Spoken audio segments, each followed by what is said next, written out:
Chapter 26. As a freshman of Hogwarts, she didn't master any magic. But out of curiosity, she had read through the standard spells for beginners. There was no relevant spell like the one he told her, and there was no shameful spell reciting posture. But she never doubted the boy around her. On the contrary, she felt that Aaron was even more mysterious.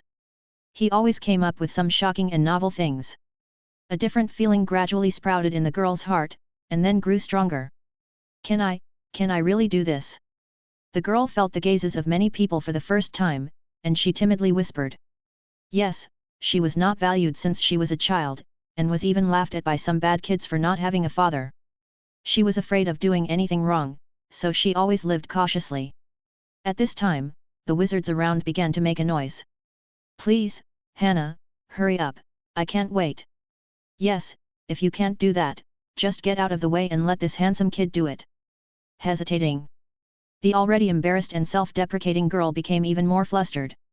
She grabbed the corner of her clothes with her hands and twisted her body, lowering her head and staring at her toes.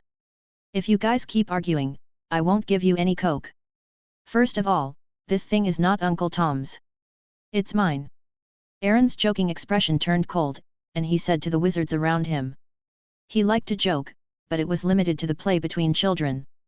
It was a bit too much for a group of adults to do this to an 11-year-old girl. The wizards around showed a trace of surprise on their faces. This machine belongs to this child? This child looks unfamiliar. Which family is she from? For a while, the wizards whispered to each other. Hearing the boy's small but warm voice, the girl felt a little warm in her heart. Don't worry, Hannah. In my heart, you are the fattest, no, the best. Be more confident, you are already beautiful. Aaron could actually sense the inferiority and caution in the girl's heart, so he encouraged her. She needed to take the first step bravely. Yes. Looking at the boy's serious face and the sincerity in his tone, Hannah felt a surge of courage in her heart. She took a deep breath, repeated the previous procedure, and finally pressed the switch. Under the watchful eyes of the crowd, the girl blushed and began to sing sweetly. I am a sweet little cutie, drink from me, meow meow meow. Aaron told her to be emotional, so she sang very seriously. While singing, she twisted her waist, clenched her hands into fists and placed them beside her ears, then swayed her initially developed body, and the twin ponytails behind her head swayed back and forth. Some wizards around were also infected and subconsciously followed suit, but after being looked at strangely by the people next to them, they were so embarrassed that they wanted to crawl into the cracks in the ground. Tom next to him finally realized why Aaron had said before that the buyers should come by themselves. This spell and posture, simply, hey. But this setting is very good, in the future he will be able to see beautiful female wizards dancing here every day. Just thinking about it makes people intoxicated. Ding! The magical cola maker is recognized, and the creation value is plus 56. Serial number 005, Magical Cola Maker, immediately present you with delicious cola. Passive, use the emotional singing and dancing rap before pressing the switch. Note, invalid if the emotions are not full. Ding!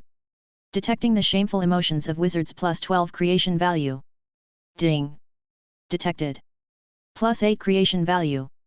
The system's voice sounded in Aaron's mind, but compared to the previous time, the basic creation value this time was much less. It seems that it may be related to the creation itself and the strength of the wizard. But it doesn't matter. This machine itself is a small profit but quick turnover, the main focus is on volume. Sure enough, this time the Coke machine began to hum, and the dark brown liquid began to gradually fill the glass jar. This time it was a cup. Aaron had taken a package of 10 people before, which was originally for trial drinking. Pa pa pa. Aaron clapped his hands. Very good, Hannah, you dance very well. The girl's cute posture and sweet voice would have been a hit in a video in the past life. However, he began to look forward to the noseless foo-foo dancing the meow dance. In the future, when Aaron becomes a great dark king, Rita Skeeter, a reporter from the Daily Prophet, asks him. Mr. Aaron, what force motivates you to practice hard day and night? How did I eventually become a great wizard respected and feared by the world? Aaron replied, well. First of all, I have to make it clear that I have never practiced magic day and night. The reason I was able to become a great Dark Lord is mainly because I am too good. Secondly, I wanted to see Voldemort as a bartender at the Leaky Cauldron, which I always did when I went there. I would personally ask him to bring me a cup of meow meow Coke. Rita, what if he doesn't give it to me? Aaron, I think my parrot hasn't talked to anyone for a long time. As Aaron clapped his hands, the wizards around him also clapped their hands. Humans are actually very strange. When one person or a group of people do something, they may not want to, but they will subconsciously follow. They even like to repeat other people's actions and words. Therefore, humans are essentially repeaters. Hannah has never felt the recognition of so many people. At that moment, her eyes were a little moist and she was moved. She quietly looked at the boy next to her. All this was brought by this magical boy. Tom, who was standing aside, saw this scene and looked at Aaron with great satisfaction, and nodded slightly.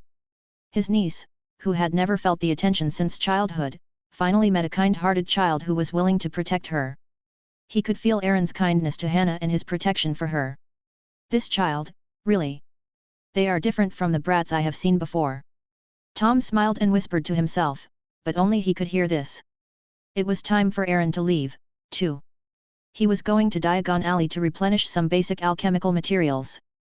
His own inventory had almost run out during this period of time, and one more thing, he wanted to try out the differences between the materials used in the wizarding world and those in the Muggle world. Then there was the crazy purchasing. Why keep so many gold galleons? Anyway, they were not his own, so he would not feel bad about spending them. After he explained the situation to Tom, he was ready to leave, but Hannah next to him began to look a little strange. Tom saw what the girl was thinking and smiled at her. Go ahead, I can handle it by myself. Have fun. After getting permission, the girl showed a happy look in her eyes, and then she looked at Aaron with a shy look. Aaron spread his hands to show that it didn't matter. Besides, walking on the street with a pretty and cute girl would make him feel better, right? Hey! Old Tom, hurry up and do that dance. Give me a drink. The wizards shouted, holding Nat in one hand and slapping the counter with the other hand. Tom withdrew his eyes from the two little figures, waved his hand and smiled mysteriously. Want a drink? If you want to drink, come by yourself. And, this is called Coke, Meow brand. After saying that, he returned to the counter to clean the glass and ignored it. The wizards were dumbfounded. To drink a cup of so-called Coke, would they really be so greedy to dance to this thing? The answer is yes. Soon, a group of male wizards of varying heights, weights, and qualities lined up in front of the Coke machine. Each of them had a red face, squeezed their voices, and fiddled with their stiff bodies. Oh! Tom stopped wiping his glass and sighed heavily. He felt a chill as he watched the drunken men pinching their throats and twisting their hips. Money is really hard to earn. Chapter 27. Now there are only a bunch of disgusting big men. In the leaky cauldron, most decent witches would stay in such a dark and alcoholic place for a long time except when passing through Diagon Alley. However, the sanitation robot will surely improve this situation. Tom thought to himself, and at the same time thought. These male wizards dance more seductively than most female wizards. Hi Tom, I have to say, it's really good. This new product is amazing. The taste in my mouth is very similar to the popping candy in the mouth of the witch who served me last night. A scruffy, thin male wizard said while leaning against the counter with a half cup of Coke. Tom looked up and saw that it was the male wizard who had mocked him before. This guy was the most popping candy in front of the Coke machine just now. But he didn't respond and continued to wipe the glass with his head down. Who is that aristocratic-looking guy? He made this magical drink. It looks like he should be an alchemist, but aren't alchemists a group of boring guys? It's so small, it shouldn't be made by him, it's probably his father or something. The thin wizard was talking to himself, and Tom didn't even raise his head. He also had a lot of questions about Aaron, but who cares? Who doesn't have some secrets? Oh, by the way, Tom. The thin wizard suddenly glanced at the hygiene robot leaning against the side of the counter, pointed at it and said. What on earth is that thing? Tom, who was wiping his wine glass silently with his head down, suddenly had his eyes light up and an idea flashed through his mind. But after raising his head, he pretended nothing had happened. Oh? That, it's nothing. This sentence made the thin wizard even more curious. What is nothing? GKD old Tom, you were not such a shy person before. This little thing makes such great cola, so that big one should be even better, right? Tom smiled in his heart. Of course, it's not just great, it's simply amazing, but he still said deliberately. It's nothing, it's just magical, nothing, nothing. He lowered his head, pretending to have said something wrong, and changed a wine glass to continue wiping. This made the thin wizard feel itchy. He took a half cup of Coke and came to the strange machine that was slightly taller than him. He searched up and down, pressed everywhere, trying to find a switch or something. Open sesame. Merlin, grant me magic power. I swear on my dick. He tried several spells he created, and even performed a dance that was more coquettish than the meow meow dance, but the robot remained motionless. Ah, don't touch it, it's dangerous. Tom said loudly, don't touch the red button 2 inches to the left of its shoulder. The thin wizard's eyes lit up instantly when he heard it. He cleverly pressed it with his hand and mocked. Old Tom, you let it slip. Before he could finish his words, a huge slap with a strong wind blew on his face. The force was so great that in slow motion, you could see his deformed face and the brown liquid gushing out of his mouth. The thin wizard was directly knocked out and knocked into a pile of stools. He raised his head in confusion with the wine glass that had been broken into 2 pieces. He saw a silver-white figure rushing towards him. Noticing the dirty human, Wai Wei is going to start the training mode. In the seductive voice of the queen, the thin wizard only saw a huge palm gradually growing in front of him. Ah! I was wrong, Tom, save me. Damn it, don't hit me anywhere. Watching the sanitary robot swinging its 2 big head palms, Tom's eyes showed satisfaction and lingering fear. He remembered the fear of being dominated by the robot at some point in time. Tisk tisk, what a pity. Listening to the screams in his ears, Tom shook his head regretfully. Actually, Aaron doesn't need to be repaired. The first version is very good. Other wizards also gathered around, holding Coke. After the initial shock, their faces were soon filled with excitement. But suddenly the robot's head turned 180 degrees behind it, staring at the group of wizards who were watching the fun and scanning. Vivi discovered a large area of dirty humans. Vivi is about to start the group training mode. Soon, the smiles on the faces of these wizards shifted to the face of Aaron, who was about to enter Diagon Alley in the patio. The sanitation robot was recognized, and the creation value was +103. The extremely confused emotion was detected, and the creation value was +13. The despair emotion was detected, and the despair emotion was +23. The subject lost something important, and the extremely desperate emotion was +356. Ding! Aaron's face was filled with joy after receiving a series of rewards. Although he was a little confused, wasn't the robot supposed to be driven by Uncle Tom at night? But it didn't matter. He would soon be able to complete 10 consecutive draws. He was already looking forward to the rewards. What are you laughing at? Hannah asked in confusion. Ah, nothing. What is nothing? Oh, my parrot is pregnant. Don't parrots lay eggs? Oh, I remembered wrongly, that was the monkey. In the leaky cauldron, Professor Quirrell hid in the dark corner, watching the scary robot that looked like a big-eyed demon beating up the poor wizards. He trembled. The wizards were tied up by iron chains extending from the robot and were being whipped with a whip. Several wizards even cast a spell on it, but it had no effect. He wanted to escape, but a gloomy voice came to his ears. Come on, stop focusing on yourself, give me a cup of that meow meow Coke too. Professor Quirrell refused in his heart. As the professor of dark arts at Hogwarts, he couldn't let his reputation be ruined here. Although the Coke tasted good, the mysterious man's order was irresistible. He looked around the bar and found that no one noticed him, then tiptoed to the Coke machine. He posed cutely, twisted his waist, and rapped shyly. When he successfully got a cup of Coke, packed it in a glass bottle, and was about to leave, he heard Tom's slightly teasing voice from the counter. Hey, Professor Quirrell, you are the best dancer I have ever seen. Professor Quirrell, who just turned around, froze in place, his eyes exuding a dead silence. Chapter 28. Although it was his second time here, his mood was completely different. This time, there was a girl with twin ponytails beside him. Even though he had been here once before, the rows of buildings of various styles, the beautiful and strange street scenery, the bay window shops with magical styles, and the pedestrians wearing wizard robes still made him excited. He took a deep breath, and the air was mixed with the strange smell of various magical materials. As an alchemist, he was very familiar with this smell. Just as he was about to step in and buy a lot, the voice of the system suddenly sounded in his mind. Ding! The host has awakened the creation sequence 001 for the first time, and the reward is an upgraded version, Love Potion. Ding! The host has come to Diagon Alley for the first time, and the reward is an upgraded version, the recipe of the Nagging Potion. Ding! The hidden sequence of the Monkey of Wisdom awakened, and the reward is an upgraded version, the recipe of the Enhancer. Ding! Come to Diagon Alley again, reward, the recipe of the Invisible Soul Gate. Aaron! What does this have to do with anything? He can understand the fourth one, but not the first three. System, are you stuck? He asked tentatively in his mind. Host, please don't pay attention to these details. Aaron! He did not dwell too much on this issue, but simply learned about the content of the reward. The Love Potion, Nagging Potion, and Enhancement Potion are all potions in the book Advanced Magic Potion Making, but the formula materials given by the system look a bit strange.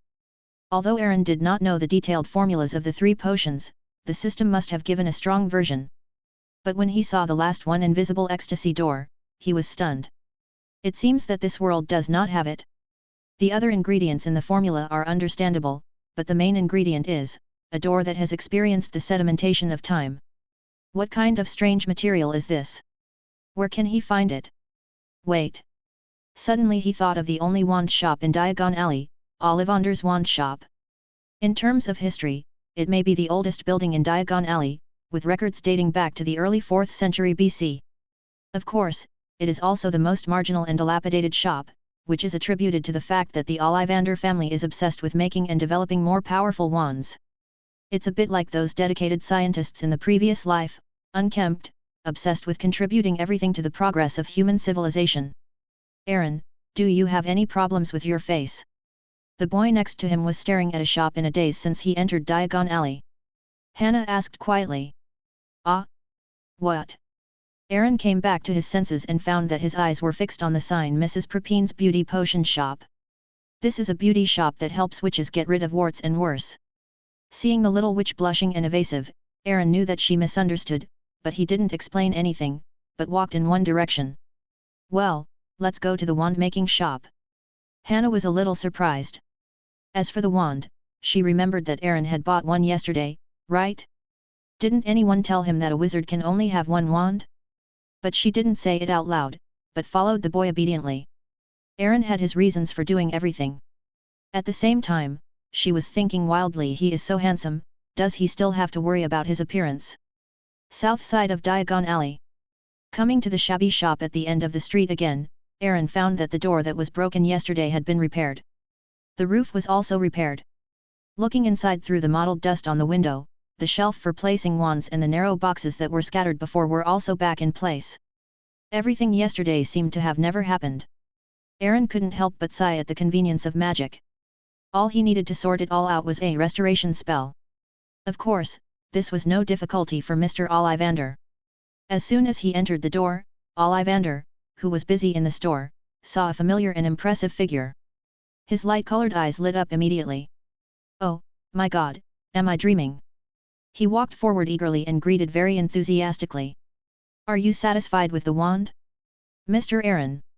But didn't Dumbledore tell you that a little wizard can only have one wand? Obviously Ollivander misunderstood. Hannah was a little surprised. Mr. Ollivander valued his wand as his life and was indifferent by nature. This was the first time she saw him so enthusiastic about a little wizard.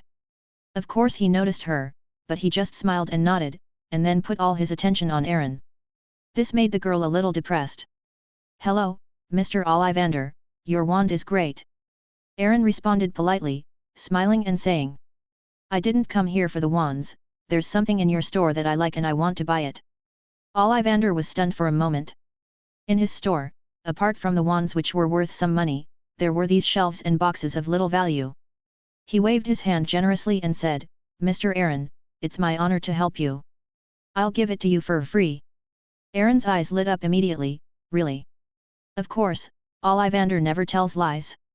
He said as he walked into the shop, I still have some work to do, you can take it yourself. Ollivander was very happy to be favored by the little wizard who was destined to become a legendary wizard in the future. In a few years, his shop will be sung by bards, and Ollivander's shop will also have a deep mark in the history of wizards. He will surpass the glory of his ancestors. Besides, he is just a child after all, what can he take? Kaka. There was a crisp sound behind him. Ollivander turned his head subconsciously. When he saw what happened, he was confused. The thin figure of the boy stood in the early morning sun, holding the door panels removed from Ollivander's shop in both hands, grinning. 2 rows of white teeth were exposed. Chapter 29. This was an antique left over from his grandfather's generation. As expected, the ideas of genius are always hard to figure out. Looking at the boy's smiling face, he opened his mouth and said dryly. Since you like my door panel, then you can take it.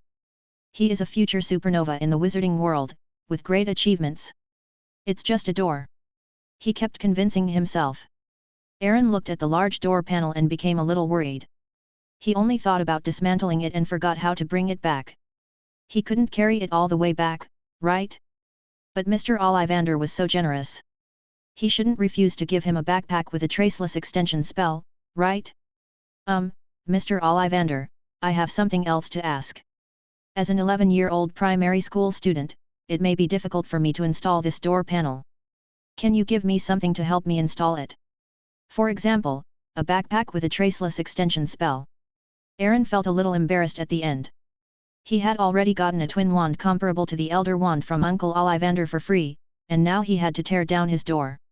He also wanted him to pack for him. Ollivander's wrinkles trembled when he heard this. Wait a moment. He walked to the back and muttered as he walked. He is a future supernova in the wizarding world, with great achievements. He only has a backpack with a traceless extension spell. The twin wands were given, and the ancestral door was also given, not to mention a backpack. Hannah on the side was shocked at this moment. When did Ollivander become so easy to talk to? She glanced at Aaron quietly, and found that he didn't blush or feel nervous, and she couldn't help but admire him silently in her heart. He is worthy of being the man she likes, his character is strong. Thinking about it, Hannah blushed. Aaron took a look and said strangely, Hannah, why are you blushing? Are you being naughty? No, do you have a fever? The girl lowered her head and said nothing. Weird girl. Aaron labeled Hannah in his mind. Not long after, Ollivander came out from the back with a grey satchel in his hand. It looked very old and seemed to be quite old. After Aaron took it, he opened it and looked inside. It was dark and he couldn't see anything. He handed the satchel to Hannah. Come on, help me open it, try to open it as wide as possible. Aaron lifted the door panel and stuffed it into Hannah's, stuff it into the satchel in his hand. But because the door was blocking the specific situation, he couldn't see the specific situation, so he asked while adjusting the position, Hannah, is the position right? Hannah, no, it's still outside. Aaron, well, hold on a little and help me find the position. Hannah, okay, you rub to the side, yes, that's it, it's almost there. Aaron, have you found the right position? I'm going to use force. Hannah, yes, use force quickly, I can't hold it anymore. Then Aaron exerted force and it went in smoothly. Aaron took the backpack from the girl, looked at her breathing heavily and her face flushed, and asked with concern, are you tired? Did I use too much force just now? Hannah panted lightly and shook her head slightly. If it were you, Aaron, you wouldn't be tired. Aaron always felt something was wrong, but his goal had been achieved. It was time to leave, as he still had a lot of materials to buy. Before leaving, Aaron thought he should thank Ollivander, after all, he had given him so many things. He raised his hand and waved towards the store. Clean it up. In an instant, the entire Ollivander wand shop was completely renewed under the magical power of a breeze. Aaron put on his bag and said goodbye to Ollivander with a smile. After leaving the door, Hannah said with surprise. Was that the exorcism spell just now? That's amazing. I don't even know any spells yet, but you can already cast wandless spells. Aaron nodded and showed a mysterious smile. I know a lot. He changed the subject. There's not much I can do, but I can help Uncle Ollivander with this little favor. The girl smiled and tilted her head to look at him, and whispered, you're a very nice person. Inside Ollivander's wand shop. Ollivander's light eyes looked at the spotless shop, his face full of despair. He murmured silently, my ancestral Padna. At this moment, he felt empty inside. He glanced at the empty doorway again, and his heart became even emptier. A certain spot in the window was shining golden under the sunlight. Ollivander walked over and found 2 stacks of glittering gold galleons in a corner of the window. He picked them up and counted them. There were exactly 20 gold galleons. He went out and stood at the door, looking south. A young man with a backpack on his back just turned his head and smiled at the girl beside him. The crowd was surging and swallowed them up the next moment. Holding the cold and heavy gold galleons, Ollivander felt his rotten scientific heart beating. His light-colored eyes were filled with an indescribable emotion, and his lips moved slightly. A terrifying talent, a future that is difficult to predict, this power. Any other young man would lose his mind, but he was able to keep the precious kindness in his heart. Aaron Brooke? Funny boy. If you eventually become the uncrowned king, my Ollivander family will always be loyal to you. That day, Ollivander stood at the door and looked south. He didn't know how long he had been standing there. He only knew that it was almost dusk and the fiery red sunset glow was blooming in the sky. He looked up and saw a fat parrot flying across the sky. He was in a very good mood. Wait, a fat parrot? Ollivander was convinced that day that he was definitely blinded by old age. On the main road of Diagon Alley, various vendors occupied the space between the shops, including flower vendors, roasting chestnuts, and selling jewelry. Aaron held the girl's slippery little hand and lingered there. Ollivander, in July 1997, he was kidnapped by Death Eaters and imprisoned in Malfoy Manor, forced to make wands for them, and suffered very terrible torture there, almost dying at one point. However, since Aaron accepted his generous gift, then, regarding Ollivander, he would protect him well. Shaking his head, he put these future matters behind his mind. Now it was time to play. After all, it was the nature of teenagers. Without the restraint of Dumbledore's company, Aaron played very wildly with Hannah. They went to Sugar Plum's candy store and Weasley's joke shop successively and bought a lot of colorful candies and some mischievous toys. For example, retractable ears, reusable executioners, and Fred and George's special Magical Witch series products. Although their business is not ranked in Diagon Alley, according to Aaron's experience, they are doing very well. Until this moment, Aaron felt like he was dreaming in this magical world. So in order to prevent any regrets, one day he would suddenly dream about it. He woke up suddenly. He took Hannah and went through each store carefully. Even the girl next to him noticed that the boy was in a bad mood. But she didn't know what to say, and she held Aaron's hand tightly. Noticing the girl's little action, Aaron smiled at her gently, and his mind was relieved. Yes, why should I worry about tomorrow? Now that I am here, it is real. He let go of his body and mind and integrated himself into the wizarding world. If half of his soul was still in another world before, then now, he is a real wizard. Hand in hand, they went to the Aelops Owl Emporium and stroked the owls for a while. After coming out, they went to Rosalie Tea Bag Shop for a cup of tea, went to the Quidditch Supplies store, and even went to places like second-hand bookstores, second-hand flying broom shops, and Portage's Cauldron Shop. Fangdu walked around. Of course, as a wealthy gentleman, Aaron bought a lot of things for Hannah, and even went to the Wizarding World's luxury store to fan clothing store to buy a few nice clothes. Although the little witch refused again and again, Aaron said that there was too much money and one person could not spend it all. In the future, Hermione, Ginny, Chu, Luna, Fleur. There are too many, and Aaron can't count them all. But Aaron's money, I'm afraid they can't spend it all in their lifetime. He is not afraid of crowds. As the future Dark Lord who is feared by the Wizarding World, he has a broad mind. Seeing that it was almost noon, the two of them had almost finished shopping. Aaron began to purchase the remaining half of the alchemical materials. When the two of them were shopping before, they bought some of them when they passed by some shops. The pharmacy is located on the north side of Diagon Alley and sells the necessary raw materials for making potions. After the two entered, their noses were instantly filled with the pungent smell of rotten eggs and cabbage. Bunches of feathers, strings of fangs and claws of fur daddies were hung from the ceiling of the store, jars of herbs were placed on the shelves, licorice roots and other things were stacked against the wall, and there were buckets of sticky things on the floor. The store owner was very curious about why a young wizard needed so many alchemical materials. But they would not ask about these things because they could earn gold galleons. In Hannah's mind, alchemists are always depressed, weird, gloomy, and not talkative. But when she enters school, she will be surprised to find that Professor Snape completely meets these characteristics. But the boy who was carefully selecting potion ingredients beside him was obviously completely contrary to these. Aaron bought at least 20 copies of each ingredient, although his success rate might not be so low. Don't ask, just ask that he has money. If the space in his backpack was not enough, he might have doubled the purchase amount. After leaving the pharmacy, both of them were a little tired. Aaron went to the Florin Fusco ice cream shop on the side of the road and bought 2 super large ice creams, one of which was even as big as Hannah's head. Since he became rich, Aaron likes to buy the biggest things. There is no other reason.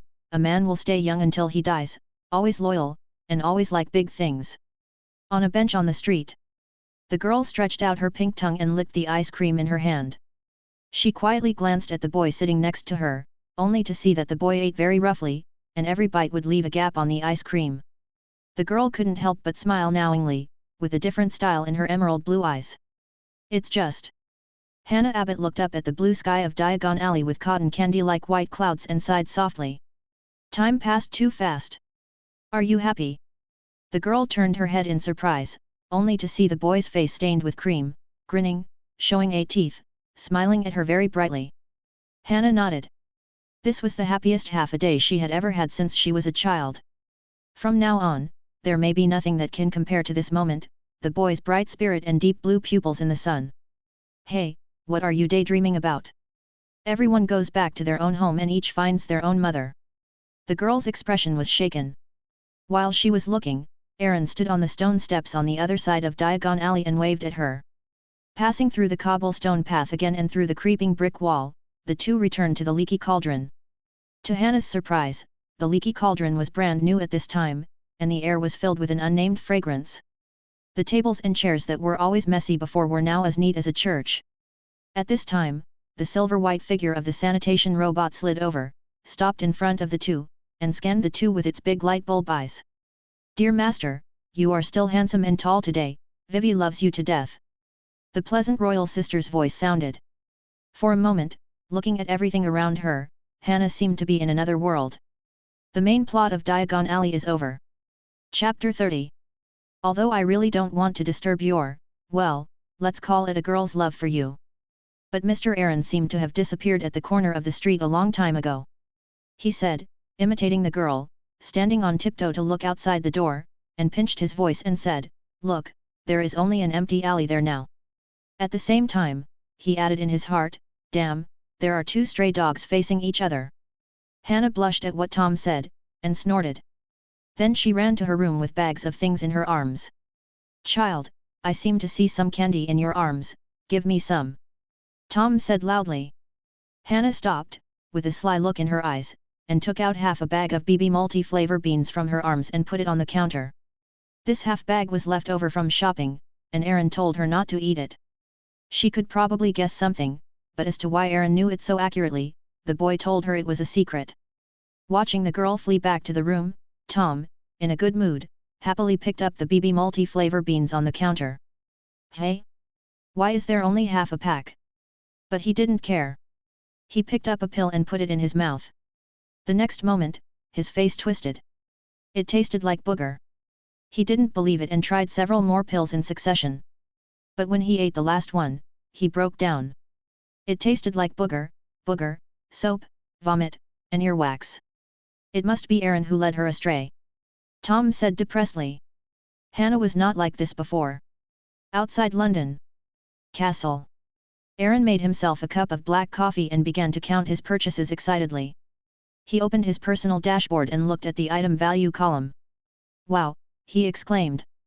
Before he went to Diagon Alley today, he only had more than 1,000 creation points, but now it has risen to 6349 creation points.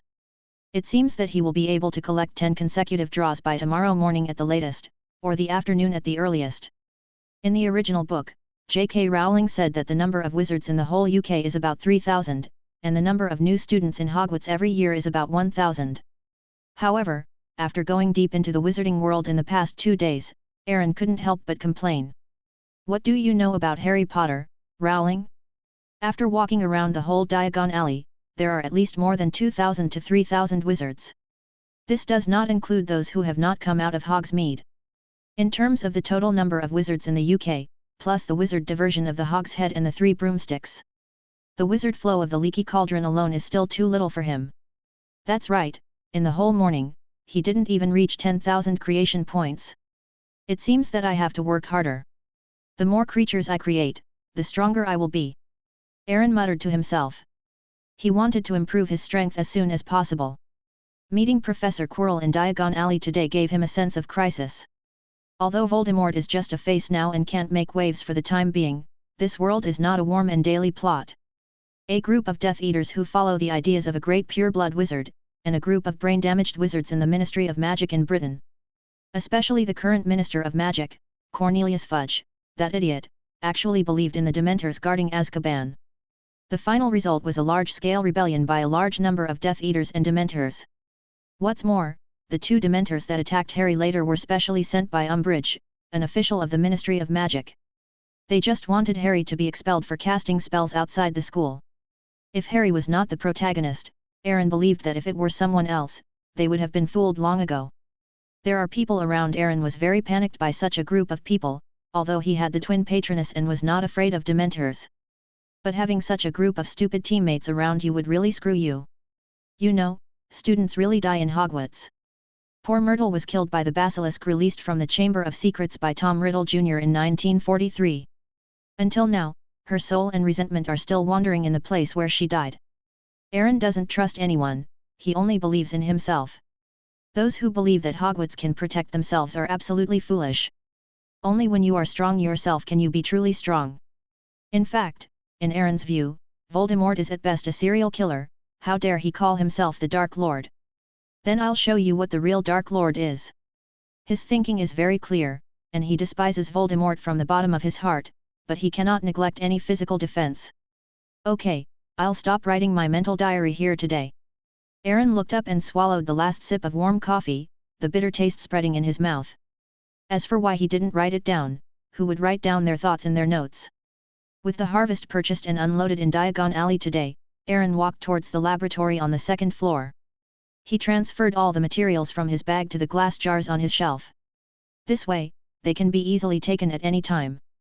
The door of Ollivander's wand shop was leaning against the side. Which one should I start with? Aaron clenched his right fist and placed it under his chin, looking at the countless glass jars on the shelf in front of him, filled with all kinds of strange and bizarre materials. Suddenly he remembered that the coffee he promised to give to Old B had not been made yet. Let's make coffee first, it won't take long anyway. Coffee making is a small craft for alchemists, it's very simple. Aaron ground the roasted coffee beans into powder, then picked up bottles of powdered substances of different colors and started adding them. Flavoring powder, thickening powder, stabilizer, emulsifier, homemade coffee companion, industrial flavor. Seeing that the original 5 kilograms of coffee powder had reached 7 kilograms, Aaron stopped. Isn't this enough to control you? Aaron was very satisfied with the result. He smelled it and it was so fragrant that it hit his nose. Their physique should be better than that of Muggles, right? With just a little bit of technology and hard work, it shouldn't be enough to make them spit bubbles, right?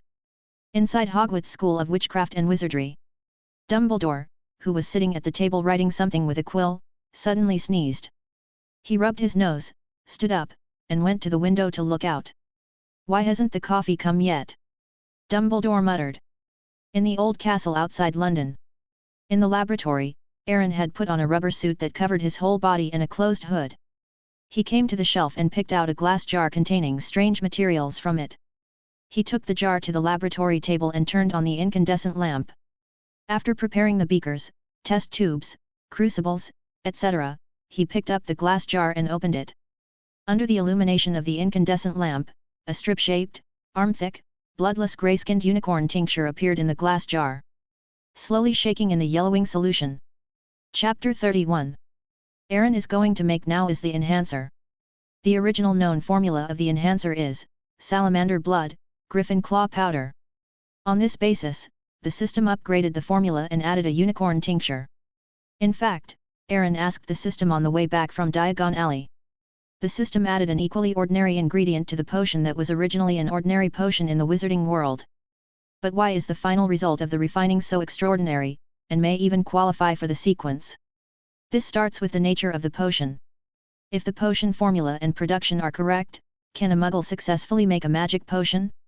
The answer is no. To make a truly effective magic potion, you need to use a wand to cast magic to cooperate, rather than just putting all the ingredients together and boiling them. This is not called refining medicine, this is called stewing soup.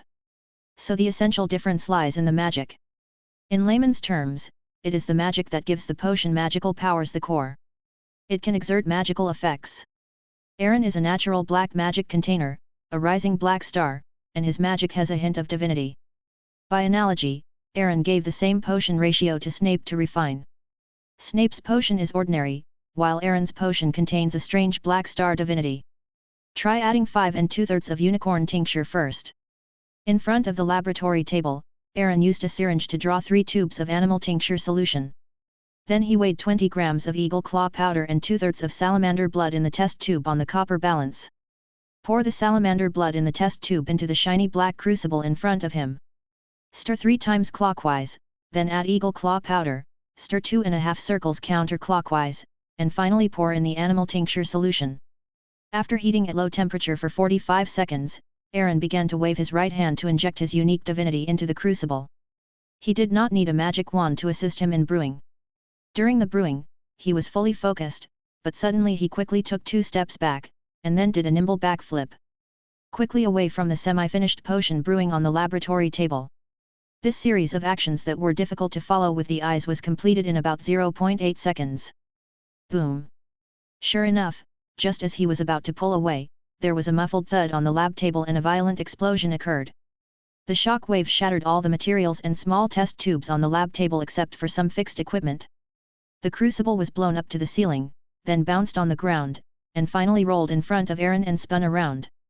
It was a tragic scene, and thick smoke began to fill the laboratory. Even with a Type 2 anti-gas filter, he could still smell a faint pungent smell. All this might be a big scene in the eyes of the little wizards at Hogwarts, and even in the eyes of Professor Snape, it was not a trivial matter. But for Aaron, it was like a daily routine. Failure is the daily life of alchemists, and it has been integrated into their bones. But the extreme desire for success has given alchemists an adventurous spirit in their bones. Aaron skillfully turned on the exhaust fan, sucked out the toxic gas, and then waved his hand clean it up. Soon, the drug residues and glass fragments in the laboratory were put into the biochemical trash can. The best thing about being a wizard is that you don't have to clean up after a failed refining. Let me think, maybe I should adjust the ratio of salamander blood. The first failure seemed very common to him. Soon, he was involved in the next refining. Then, explosions sounded one after another in the laboratory. On the top of the castle, a passing female turtledove was going to rest here, but suddenly there was a loud explosion under her. With a click, her anus tightened, and a light brown egg rolled down from the pointed top of the castle. The white owl sent by Dumbledore had a beak and looked at the second floor with horror in its big eyes. It really couldn't figure out why its new owner, who looked half the size of the original owner, farted so loudly. In the laboratory on the second floor, after 7 explosions, Aaron got a test tube of brown-red thick liquid. Ding!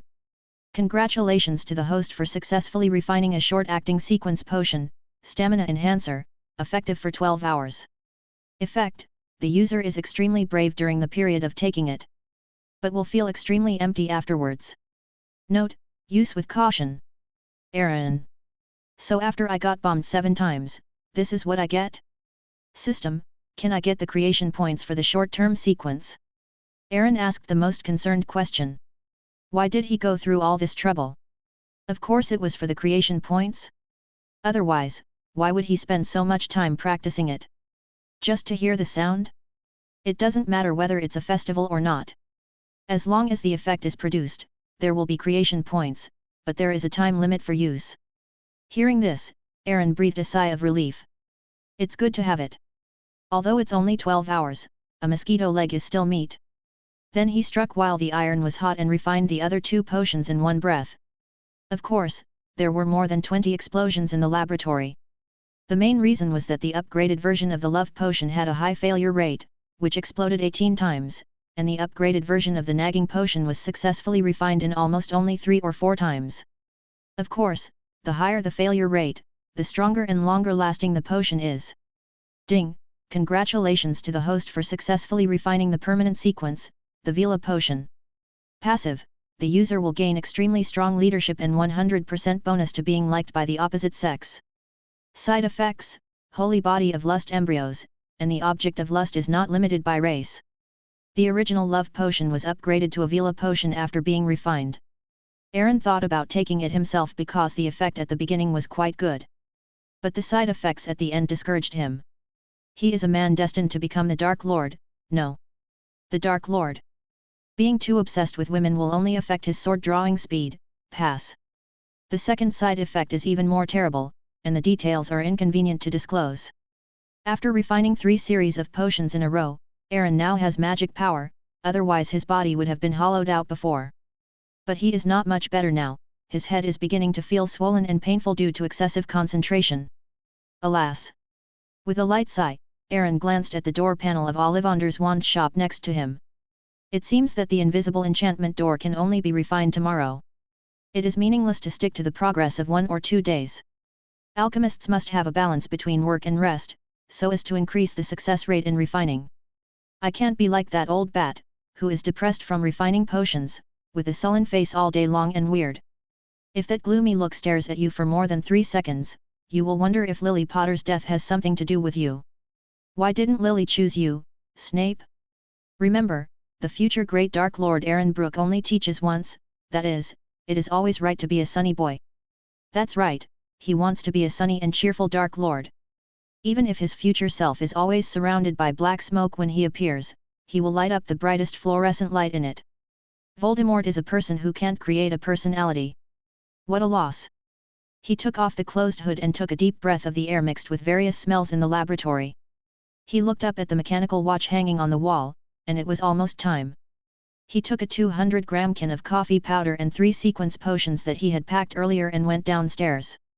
Although he prepared 7 pounds of high-tech coffee powder, Aaron would not be stupid enough to hand it all over at once. Among them, it is necessary to grasp the degree, and to better grasp the opponent when it is in a state of what it should be and what it should not be. Master the hunger marketing and let the old bee know that this thing is not so simple to make. Moreover, you can't just give it to the other party when he wants it. The longer you delay, the more precious it will be to the other party. Not only will he not be angry, but he will be more grateful to you. This is the great art of psychology. If Voldemort could learn half of it, he would not need to do it himself, and he could slowly establish a pure-blooded wizarding social system. To put it bluntly, he is just a serial killer who only knows how to use force. Tisk, who should I give this potion to? Aaron was in a dilemma as he walked downstairs. The potion only lasted for an hour, and he had already added it to the coffee. And its effect was very good. As for the other 2, Aaron thought, maybe he could catch a mouse or a bird outside the door and feed it to the mouse. But when he came downstairs, the white owl was squatting on the floor and looking at him quietly. Aaron's eyes lit up immediately. Come, baby, the master will give you some sugar water. In the owl's fearful eyes, Aaron's face, which is getting closer and closer, is reflected. Chapter 32. Then he let go and watched from the side. At first, the owl's eyes revealed a silly innocence. As time passed for 30 seconds, the innocence in the owl's eyes slowly faded, and finally a strange look emerged in the big round eyes. It was very similar to the look of a funny emoticon package on a software in the previous life. Looking at the owl that seemed a little bit wrong, Aaron felt that he might have made a mistake. The owl at this moment did not look like a Vila, and gave him the feeling of an owl pervert. Ding! Congratulations to the host for creating a Vila owl, passive, natural leadership, 100% attractive to the opposite sex. Side effect, holy body of color embryo, and the object of perversion is not limited by race. Superimposed buff, short-acting sequence of energy growth agent, 1158, 57, 56. The effect of the Vila potion has been transferred to the owl, and a buff has been superimposed, and the time behind is constantly decreasing. Aaron put the coffee can in a cloth bag for the owl to grab, then picked it up and was about to put it outside the window. But who knew that as soon as he picked it up, the owl in his hand made an indescribable sound. Aaron lowered his head and happened to meet the owl's eyes that had turned into arcs. Damn it! I'll make a rule for you, don't be intimidating to me. Then he lifted his wings with one hand, raised his foot, and shot the ball out of the window with a standard go. Aaron clapped his hands and looked at the owl flying away. He didn't know what kind of trouble this owl could cause. Okay, let's see how much the creation value is. Sitting on the sofa on the first floor, he made himself a cup of refreshing black coffee as usual. He took a sip, and the bitter taste spread in his mouth. He liked this kind of refreshing bitterness. He opened the panel and looked at the creation value column, and his fatigue was immediately swept away. During the time he made potions, the creation value increased from more than 6,000 to 8,934, and he was only about 1,000 away from 10 consecutive draws. He briefly checked the source, and found that about half of it was the income from the sanitation robot and the Coke machine, and the other half was the income from the cursing parrot Fat Tiger. As expected, he is our pure-blood young Master Malfoy. One person can make up for the profits of the other two creatures. Looking at Malfoy's constant fear and resentment, Aaron silently made a cross on his chest. He silently cheered Malfoy up in his heart. He planned to go to sleep. He had refined 3 bottles of magic potions in one go today, and he needed to replenish his mental strength. Well, I have such high talent and I work so hard. I really am. Aaron shook his head as he walked towards the bedroom on the 2nd floor. Somewhere in the Highlands of Scotland. The old Gothic building of Hogwarts School of Witchcraft and Wizardry was quiet in the afternoon, and owls were flying around the pointed top of the tower from time to time. In the office, Dumbledore was chewing his favorite dessert, lemon sherbet. But for some reason, after drinking Aaron's coffee, he felt that this damn dessert was just so-so. Hwalala! A flapping sound of wings appeared outside the window, and a hint of joy flashed under Dumbledore's half-moon glasses. He dropped the half-eaten dessert and stood up from the chair. He was so fast that Fawkes beside him groaned in dissatisfaction. Sure enough, there was a snow-white owl standing outside the window, with a cloth bag in one of its claws. When the owl was caught by him, it made a sound that surprised Dumbledore. Taking off the cloth bag, Dumbledore looked at the flying owl and always felt that something was strange. But without thinking too much, he couldn't wait to start untying the rope of the cloth bag. It's just that this rope is like a belt for going to the toilet when you have to pee urgently. The more anxious you are, the harder it is to untie it.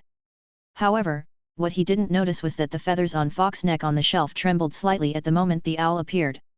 Finally, the rope was untied, and there was a delicate palm-sized glass jar filled with brown powder, and a note next to it. Dumbledore picked up the note, which was a message from Aaron. The raw materials are extremely precious. I sprained my ankle to get this small can. Please drink it sparingly. This child. A touch of kindness appeared in his eyes, but combined with the brief time they had spent together before, he was a little skeptical about this statement. He opened the lid of the can, and instantly an indescribable fragrance came to his nose. Fawkes next to him couldn't help shaking his head because of the choking, but it was obvious that his master was deeply involved in it. He carefully scooped a small spoonful of coffee with a teaspoon and poured it into the coffee cup, then brewed it with hot milk. Dumbledore added 3 more sugar cubes to it. Stirring it evenly, he picked up the cup and closed his eyes to take a deep sniff. That's the taste, no doubt. He murmured intoxicatedly, took a sip, and his eyes widened immediately. This was even better than yesterday's coffee. Of course, Aaron mixed 2 kilograms of technology and hard work on the basis of 5 kilograms of coffee powder. In a short while, the coffee was finished, and Dumbledore was just about to make another cup. But he felt as if his heart was filled with a particularly strong desire to express himself. Lemon sherbet. Severus Snape's voice came from outside the office. He read the password and walked in. As soon as he entered the door, before Snape could stand firmly, Dumbledore came up to him and excitedly took his hand. He led him to sit on the chair opposite him. You are just in time, Professor Snape. I have a lot to say to you at this moment. Snape. Chapter 33. Snape wanted to say something, but was interrupted by Dumbledore. It doesn't matter, Severus Snape. He said, and under his half-moon eyes, Snape seemed to see a fire burning. I think we haven't talked for a long time, since Lily died. Snape's eyes flashed with an imperceptible heartbreak, but it was quickly covered up and he nodded silently. Oh, sorry, forgive me for bringing up your sad story, you won't bear a grudge, will you?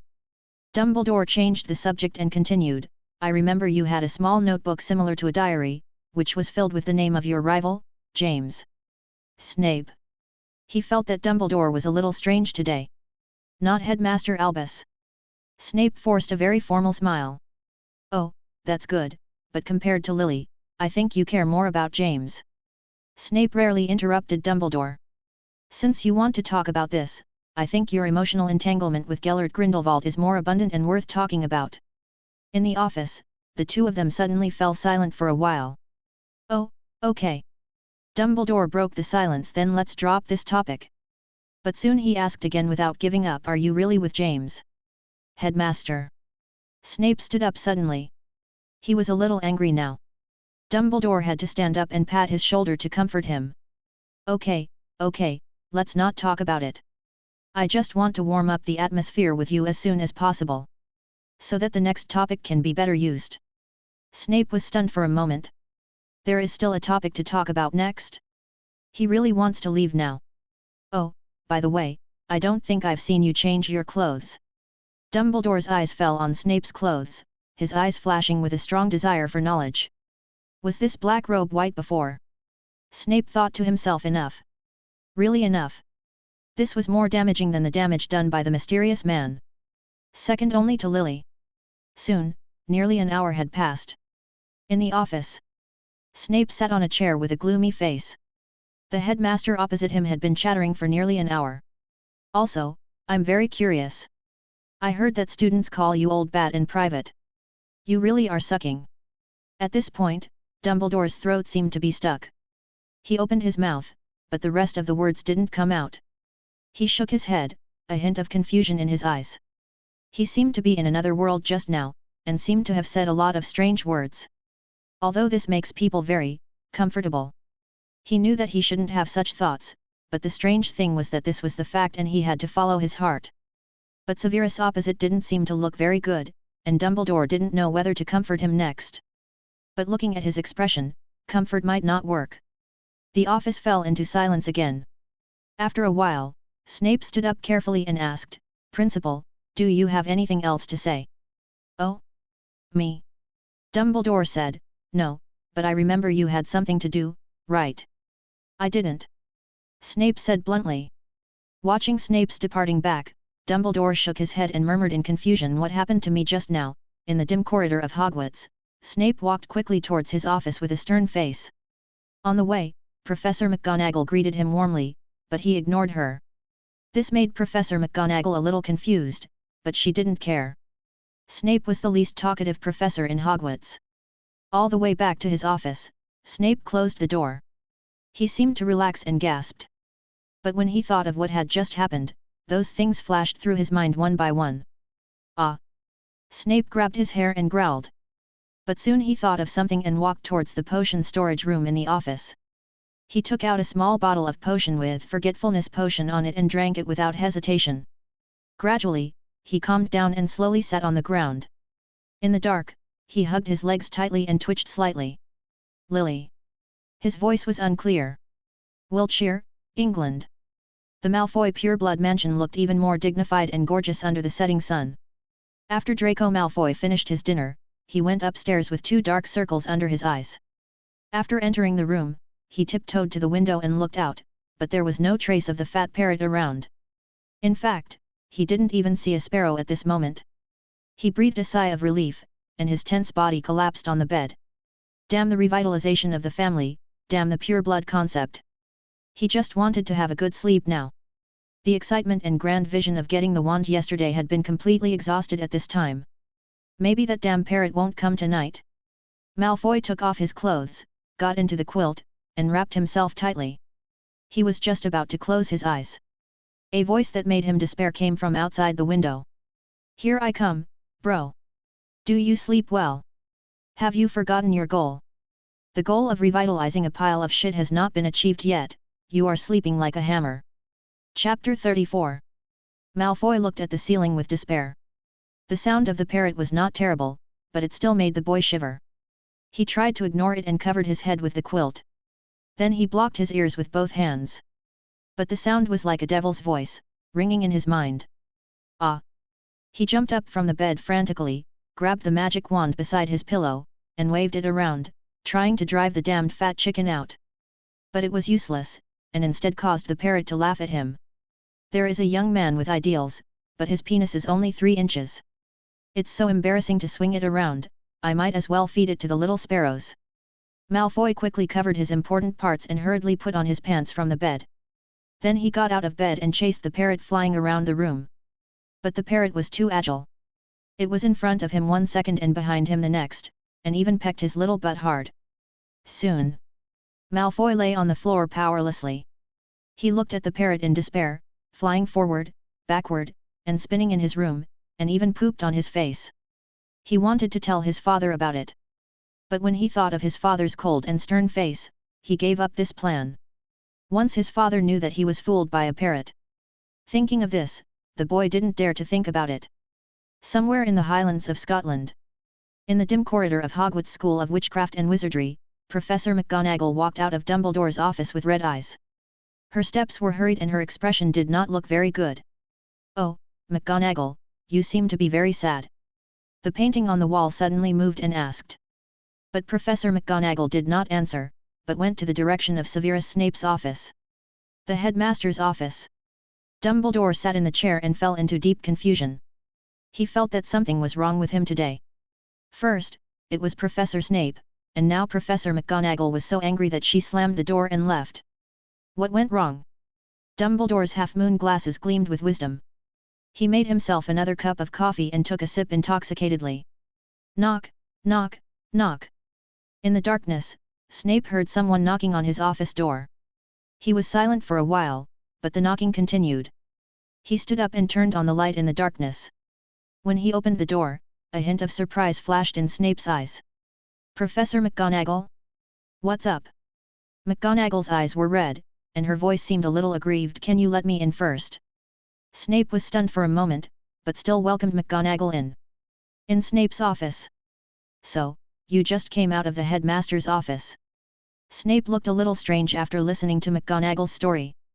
Some previous fragments began to flash in his mind. McGonagall nodded and said, "Can you give me the forgetfulness potion?" "Well, now that you have decided," Snape hesitated and said again, "You know, the forgetfulness potion can't make you really forget these things, it just makes you forgetful temporarily. Moreover, there are some troublesome side effects." But Mag's eyes remained firm. "Okay." Snape had no choice but to go into the potion storage room and took out a small bottle of potion and handed it over. McGonagall took the forgetfulness potion and was about to open it when she saw Snape next to her take out another bottle of forgetfulness potion from his pocket. The two of them were speechless and raised their glasses together. "To those painful pasts." They said. That night, Aaron could not have imagined that a short-acting sequence potion could make two Hogwarts professors depressed. The night was bright and the stars were sparse. The Black Lake was shimmering in the moonlight, and the buildings of Hogwarts were reflected in reverse. At the edge of the castle, bypassing the dense forbidden forest, there was an open green meadow. There were several greenhouses and some other ancillary buildings on the meadow. And the owl shed. Almost all the owls owned by students and the school lived here. Everything was quiet around, only occasionally a nightingale screamed a few times. "Hula la!" Suddenly, a snow-white owl fell from the sky and landed next to the owl shed. The owl seemed to be very anxious. If someone was nearby, they could probably see the expression of the word impatient from an owl. It used its mouth to pull out the bolt outside the shed, and then got in. Soon, the whole owl shed was filled with the sound of countless wings flapping. And the low ang-ang cry of the owl. After about 2 hours, the sound inside the owl shed gradually weakened. Soon, the snow-white owl came out of the shed again. Its feathers were messy at this time, and the unknown water stains condensed into strands. It was not as smooth as before, but its eyes still flashed with masculinity. It looked back at the shed behind it with disdain, and it seemed unsatisfied. But soon, it seemed to remember something, and its big eyes revealed a kind of realization similar to that of a human. Suddenly, it flapped its wings and flew towards the sky. Dumbledore drank the last sip of coffee, then turned off the lights in the office and walked towards the bedroom. Not long after he left, a snow-white owl landed outside the window. In the office, Fawkes on the shelf noticed something, and the feathers on his neck trembled with excitement. It flew from the shelf to the window and opened the window from the inside. The snow-white owl slipped in. Fawkes closed the window again. Soon, in the darkness, with the help of the moonlight, you can vaguely see a snow-white shadow superimposed on a fiery red shadow swaying. Midnight. Frost began to form on the grass outside Hogwarts, and the frost accumulated thicker and thicker, finally condensing into drops of crystal dew. Sliding into the mud. In Dumbledore's office, the flapping of wings finally stopped. The owl was satisfied and got off Fawkes, who had collapsed into a ball of mud. It was time to leave. It spread its wings and flew towards the window. However, it fluttered a few times in place, only to find that its body was soft and had no strength. Early in the morning, Dumbledore stretched himself and came to the office. The first thing he did when he woke up was to make a cup of delicious coffee. But soon he was stunned. His beautiful phoenix Fawkes was now lying on the ground with his wings spread out like a rag. The feathers on his body were flying everywhere, and the beautiful phoenix tail feathers at the tail were also plucked out one by one. Fawkes now had lost his former majesty and looked like a chicken with half of its feathers plucked out. What on earth happened? Dumbledore felt his voice tremble. Suddenly there was a noise under the table. He lowered his head and saw a snow-white owl cowering in the corner. Owl! At this moment he finally understood, his face became extremely ugly. Dumbledore turned around and scolded, "Oh, God! Fawkes! You are really hungry. You are a phoenix, but you can't even bite an owl." However, he seemed to think that the owl looked familiar, so he bent down and picked it up. After a careful inspection, he thought of a little wizard with extraordinary talent. "Aaron Brooke," Dumbledore murmured. He had to find Aaron to question him.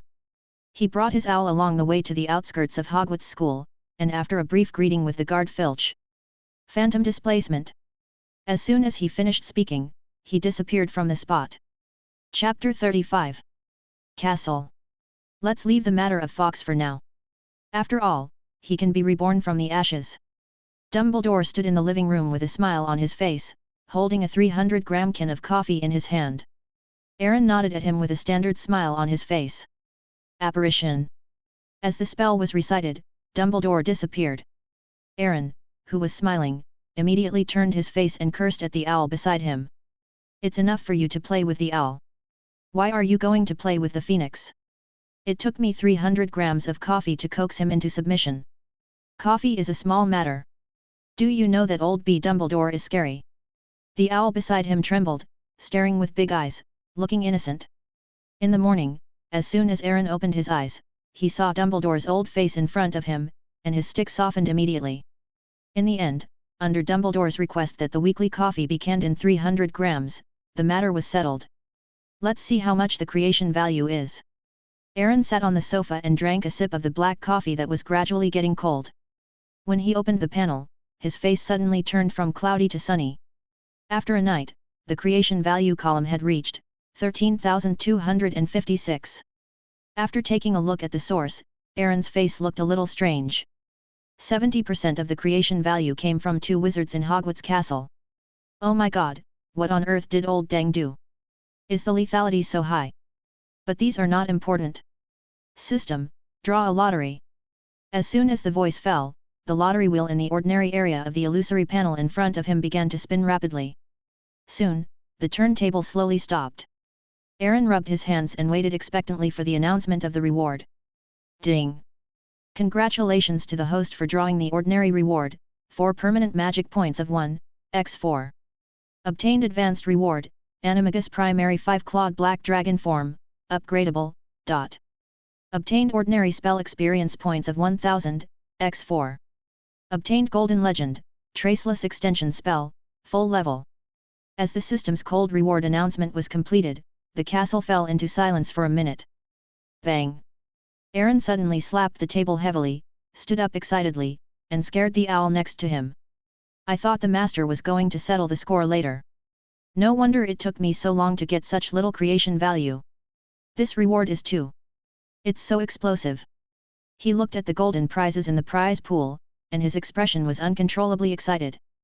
The full-level traceless extension spell meant that Aaron could also have a super-large private space like Newt's commander, the master of magical creatures. He had always wanted to solve the problem about the laboratory because he had the highest secret of alchemy. Therefore, once he entered Hogwarts, his alchemy would be timid. It's not that he didn't think about going to Nocturne Alley and using gold galleons to buy a low-level replacement box similar to Newt's. But this is too risky. He is a little wizard of Muggle descent, and he has so many gold galleons. What if he is targeted by the Death Eaters and the Ministry of Magic? Although he is not afraid, it is always a bit troublesome. After all, the Traceless Extension spell is a high-level spell strictly regulated by the Ministry of Magic. Private expansion is strictly prohibited, and only products regulated by relevant departments can be purchased. Imagine that 1,000 Death Eaters were brought into Hogwarts in a box by one person, the consequences would be disastrous. System, merge the Traceless Extension spell. He said impatiently. Merging, fusion successful. Soon, a feeling of blessing came to his mind, and Aaron felt that he could cast the Traceless Extension spell at will. System, can I mark everywhere? Theoretically, you can, as long as your magic power is strong enough. Now you can only bear the cost of a one-way spell. Multiple Traceless stretch spells exist at the same time, and the space will collapse. This is easy to understand. Once the Traceless stretch spell is cast in the left pocket, if you want to change to the right pocket, you must first cancel the left one. However, one stretch spell space is really enough for Aaron at the moment. It can't be used up, it really can't be used up. After understanding the Traceless stretch spell space, he looked at the advanced reward, Animagus Black Dragon form. The name sounds very cool, but you have to try it to know. Fusion. He said to the system. The primary 5-clawed Black Dragon form has been successfully merged. As the system finished speaking, a strange feeling rose in his body. He felt itchy and something seemed to be growing on his skin. Ah! The pain of muscle tearing filled Aaron's body. This feeling was particularly familiar to him. When he was 8 or 9 years old, he had undergone a body transformation. He endured the pain and looked at his arm. The skin on his arm began to surge irregularly. In his surprised eyes, pieces of black scales as black as ink and as hard as steel grew out of his flesh and blood. Those scales pierced out like explosive scales, and then they interlocked with each other. Then, he felt the scales spread along his feet and went up. The black scales climbed up his neck, and the interlocking made a metallic sound. As the last black scale snapped together with a clang, Aaron's blue pupils began to be filled with black filaments like water lines. Aaron felt his spine lengthening and the bones in his body twisting. He raised his head in pain, and his pupils had already become as black as ink, emitting a cold black light. The next moment, a long and crisp dragon roar sounded from an ancient castle on the outskirts of London. Chapter 36. From the top of the majestic and domineering dragon's forehead, 2 pairs of forked dragon horns emerged, as if they had just hatched. In the decoration style of the old castle that mixed medieval and modern craftsmanship, this scene looked like a fusion of elegance, ferocity, dominance, and exquisiteness. It looked like the top sculptor in ancient Greece had spent his entire life engraving it. Next to it, the owl had already been scared and crawled into the corner under the sofa. It was trembling all over, feathers bursting, and the pressure from the blood of the most noble dragon made it unable to move. Fortunately, with a click, the eagle's eyes flipped and it fainted. This is Aaron Brooks' Animagus, a 5-clawed black dragon. The eyes on the dragon's head suddenly opened, and 2 black mists emanated from them. Is this my Animagus? Aaron slowly woke up, lowered his huge dragon head, looked at his body like a giant anaconda, and his ferocious and sharp claws, and murmured. He tried to move, but because it was his first transformation, he was a little uncomfortable, and his winding dragon body swayed for a few steps. The dragon's tail swung lightly, and the table behind him was suddenly slapped away. He was not yet used to the power of the current dragon body. Awesome! This Animagus! Isn't this much more handsome than Professor McGonagall's kitten? Aaron was in a playful mood. He coiled up like a snake, appeared and disappeared in the castle, climbed around the pillars, and messed up the whole castle. The owl, who had just woken up, saw a huge dragon head swimming towards it. With a creak, he fainted again. After playing enough, Aaron came to the floor-to-ceiling mirror of the castle. Looking at his domineering and handsome dragon body, he was very satisfied. It's good that it's not a big winged lizard from the west. His Animagus is of authentic eastern blood, but he seems a little young because his dragon horns are small, furry, and just grown out. A dragon without claws is a boa, a dragon with 3 claws is a jiao, and a dragon with 5 claws is a king, the highest level among dragons. Aaron tried to fly, but found that he couldn't fly. System, I'm afraid this dragon of yours is fake. Shouldn't a real dragon be able to fly? The host is currently a young 5-clawed black dragon, and will be able to soar into the sky during the next stage of growth. Oh, I see. Then he felt relieved, otherwise it would be so embarrassing to crawl like this. System, how do I upgrade my Animagus form? He asked the most critical question. First, when the magic power reaches 50 points, the black dragon will enter the growth stage as the host grows. Second, devouring extraordinary magical creatures can quickly enter the growth stage. Aaron nodded thoughtfully. He only has 23 points of magic power now, plus the 4 points of magic power just drawn, it is only 27 points, and it is probably a long way from 50 points. However, when it comes to extraordinary creatures, he immediately thinks of the 1,000-year-old basilisk in the secret room. There are also some extraordinary magical creatures in the Forbidden Forest. Well, compared to the first one, the second one is simple and crude. Aaron felt that the second choice was very suitable for his identity as a Dark Lord. Just imagine that a Dark Lord worked diligently for his ideals. It was very strange to think about it. As his mind turned, the huge dragon body began to shrink and gradually turned into an 11-year-old boy with a pale face and wearing an elegant gentleman's suit. With the noble dragon blood, Aaron now exuded a noble, elegant, and mysterious temperament. By the way, what's the difference between animagus and my ability to transform into the form of my creations? Aaron sat elegantly in the ruined living room, wanting to make himself a cup of coffee. Only to find that the kettle and the table were swept away by his dragon tail. Restored to its original state. He waved his hand, but because of insufficient magic power, only half of the broken things in the castle were restored. He had to give up the idea of drinking a cup of coffee.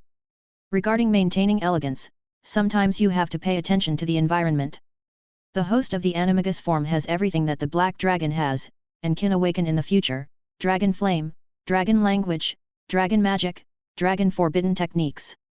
The form of creation can only change into a shape, and cannot inherit the characteristics and abilities of the creation. Good, good, good. I have already taken the shape of a black dragon, and I am very satisfied. Aaron is now looking forward to the day when he will become the great Black Dragon King. The juvenile black dragon is so huge, what about the growth period? Adulthood? Maturity? The tiny wizarding world is waiting for the great Dark Dragon King, Aaron Bruce, to give you a good shock. Aaron crossed his hands and sat on the sofa, elegant, very elegant. There were ruins all around, and he sat on the ruins, and in the future, it will be the same, overlooking the creatures of the wizarding world. Chapter 37. Aaron suddenly thought of this question. As for the dragon race, he remembered that they seemed to have a natural resistance to magic, right? The host's current magic resistance in the form of a black dragon is 26. Magic with a magic value lower than or equal to 26 will have no effect on the host's black dragon form. Hearing this, Aaron was finally relieved. The wizards in this world are high in attack and low in defense. Even Dumbledore, who is at the top of the wizarding world, would die if he was suddenly attacked by someone with a lower strength than him using Avatar. This is what Aaron has always been worried about. No matter how high the magic value is, it is useless. If he is attacked by someone close to him, it would be too unfair. Although he only has 26 points of magic defense now, when he grows up. That is a magic tank with both meat and magic attack. He remembered that he seemed to have 4 points of permanent magic value and 4,000 ordinary spell experience points. He opened the personal panel, added the 4 points of magic value to his magic value attribute, and then selected 4 cost-effective spells from the low-level spells that had been fused. He added 4,000 spell experience points to each. Now his personal attribute panel looks more than 1 level stronger than before. Host, Aaron Brooke, Creator. Magic Power, 27, Primary. Spell, Heart-following spell, Ancient Black Magic spell, can fuse all spells, and cast without a wand. Currently fused, Brain Occlumency, Full Level, LV1 spell, Illumination spell, Float spell, Unlock spell, Flying spell. LV2, Repair spell, Leg locking spell, Cleansing spell, All petrifying spell. Space spell, Traceless extension spell, Full level. Dark magic defense, A5 clawed black dragon form magic resistance, 30 human form magic resistance, 20. Dark magic, born as a black magic container. Transfiguration, the host can transform into all of his own creations, and can also transform other objects. Animagus, juvenile 5-clawed black dragon, upgradable. Special talents, alchemical creation, supreme magic, twin patroness, primary. Overall evaluation, SSSN talent, the faintly rising black star has a hint of divinity, but it has just awakened and is extremely fragile. Please create your own sequence creation as soon as possible, improve your strength, and let the world feel fear. Currently unawakened creation, monitoring sparrow. Awakened primary creation, serial number 001, the door that loves cleanliness. Sequence no 002, the cursing parrot. Sequence 003, the crow that steals gold coins. Sequence 004, the Coke robot. Hidden sequence, the scientific sage, with a hint of divinity. Creation value, 3256, increasing. After Aaron added 4 points of magic power, the black dragon's magic resistance increased to 30, while the human form was 10 points behind. But this is understandable, as the dragon scales of the black dragon form are excellent magic insulating armor, while the human form is relatively weaker. But compared to the frail bodies of other wizards, he is already very satisfied. Right now, he is not very skilled in the transformation to a black dragon, and he believes that when he reaches the growth stage in the black dragon form, he will be able to freely control the dragon scales to cover his skin. At that time, he will be the black dragon king in human form. System: how is the strength in this world divided? For example, how much magic power does that old man have this morning? What is the level of the girl named Hannah who was shopping with me? He wanted to see what level he was in the wizarding world. In fact, the levels in the wizarding world have always been very confusing, without a clear regulation or division, but perhaps the system can make a level division for Aaron based on the size of the magic value. Do you want to consume 100 points of creation value to check? Aaron. Forget it, I can still earn more creation points, just 1 or 200. He took a deep breath and persuaded himself. A total of 107 creation points were spent, 100 of which went to Dumbledore. This might be related to whether the wizard is powerful. Enabling traceless search. Albus Dumbledore, magic points, 94 legend. Hannah Abbott, magic points, 3 mediocre. Magic points 1 to 100, 100 is the upper limit, no one in this world has reached it yet. I hope the host can break through 100 soon and enter a new level of life. Aaron's eyes lit up, it seems that he has a chance to break through the shackles of the world? But that will be a long time later. It seems that the magic power of the newly enrolled wizards is about 5 points, and the highest will not exceed 10 points. Aaron pondered. As for Dumbledore's magic power, it was within his expectation. After all, apart from Grindelwald, he was the most powerful white wizard in the wizarding world. Even Voldemort had to rely on various dirty tricks to control the old bee, such as forcing Draco Malfoy, who was in the 7th grade at the time, to kill Dumbledore. He didn't dare to confront him head-on, and only dared to show off his power after Dumbledore died. Because he knew that Dumbledore would not kill his own students. After shutting down the system, Aaron cast a restoration spell on the surrounding ruins again. The level 2 repair spell repaired most of the damaged parts this time. He cast it several times in succession until his body was hollowed out. The messy castle finally barely recovered its previous appearance. After returning to the bedroom and taking a nap, he was full of energy and created the unfinished creation yesterday, the invisible soul door. Regarding the traceless extension spell, Aaron asked the system and decided to place the mark on the twin wand bracelet. In the magic world created by Rowling, you must at least leave a door for people to enter when performing the traceless extension spell, right? But the spell rewarded by the system seems to be more advanced. Aaron only needs to think about it. Then a portal-like entrance will appear in front of him out of thin air. But this is also good, so that he doesn't have to do nothing like Newt, carrying a box all day long. Putting the invisible soul door in the bracelet space, he took a taxi to the leaky cauldron, turned into a crow and slipped into the patio. After installing the soul door without anyone noticing, he returned home happily. Chapter 38. Aaron transferred his laboratory and all the movable objects in the castle into the bracelet space. If the castle could not be stuffed in, he really wanted to stuff it in. In this way, half a month passed in a flash. In this half-month, Aaron drank coffee every day when he had nothing to do, and practiced standard spells. Elementary by the way, or turned into a black dragon and ran around in the forest behind the castle. In this way, he got familiar with the second body. It was another morning, and the sun shone in from the windows of the castle, driving away the stale atmosphere in the castle. Aaron slept from the 118-inch big bed until he woke up naturally. The first thing he did when he woke up was to enter the bracelet space. At this time, the bracelet space was no longer empty as it was at the beginning. Now, there is an alchemy laboratory with extremely comprehensive facilities, with countless transparent glass jars and boxes. A large amount of magic potion materials and alchemy materials are stored in it. During this time, he wore a mask. Holding a handful of gold galleons, he swept all kinds of potions and magical animal materials in the pharmacy. If the orders from the Ministry of Magic had not targeted him in the end, Aaron would have probably bought out all the alchemical materials in Diagon Alley. However, most of the magic potion materials and alchemical materials in Diagon Alley have been bought out by him. Next to the laboratory is a rectangular metal warehouse. Aaron opened the door and a dazzling golden light instantly emanated from it. There were piles of golden galleons stored inside, like a dragon's nest full of gold. After sorting and storing some of the materials purchased yesterday, Aaron had an idea. At the same time, a slowly rotating white portal suddenly appeared out of thin air in the bedroom on the second floor of the castle, and Aaron walked out of it. He went downstairs and made himself a cup of black coffee as usual. He took a sip of coffee. He picked up the Daily Prophet today that was delivered by the owl on the table and started reading it. Today's front page headline is still the same as the old title from some time ago: Who emptied the potion shop? The mysterious man's big plan? Is he about to make a comeback? Look down, the second panel. There is an error in the Diagon Alley gate, and hundreds of wizards have been lost in it. Even Hogwarts Professor Severus Snape has been fooled.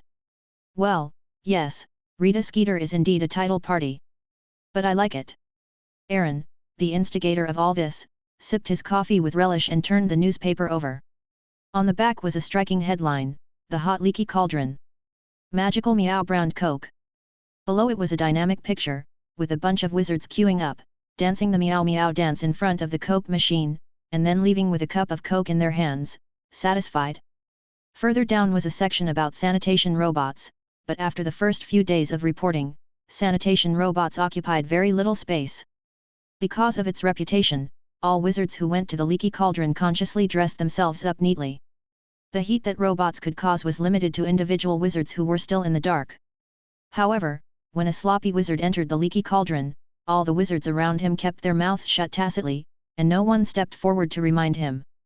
At the end, there was a small section that did not take up a lot of space: Lucius Malfoy, a nominal official of the Ministry of Magic and a director of Hogwarts, has not appeared for a month.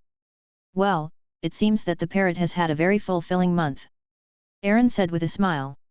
If the people in the wizarding world knew that all these things were done by the 11-year-old wizard who was leisurely drinking coffee in front of him, I don't know what would happen. But Aaron was sure that if Lucius and those bewitched wizards knew about it, they would definitely want to tie him up and beat him up. Of course, the premise is that they really know. However, all this may have to wait until Aaron becomes the Great Black Dragon Demon King.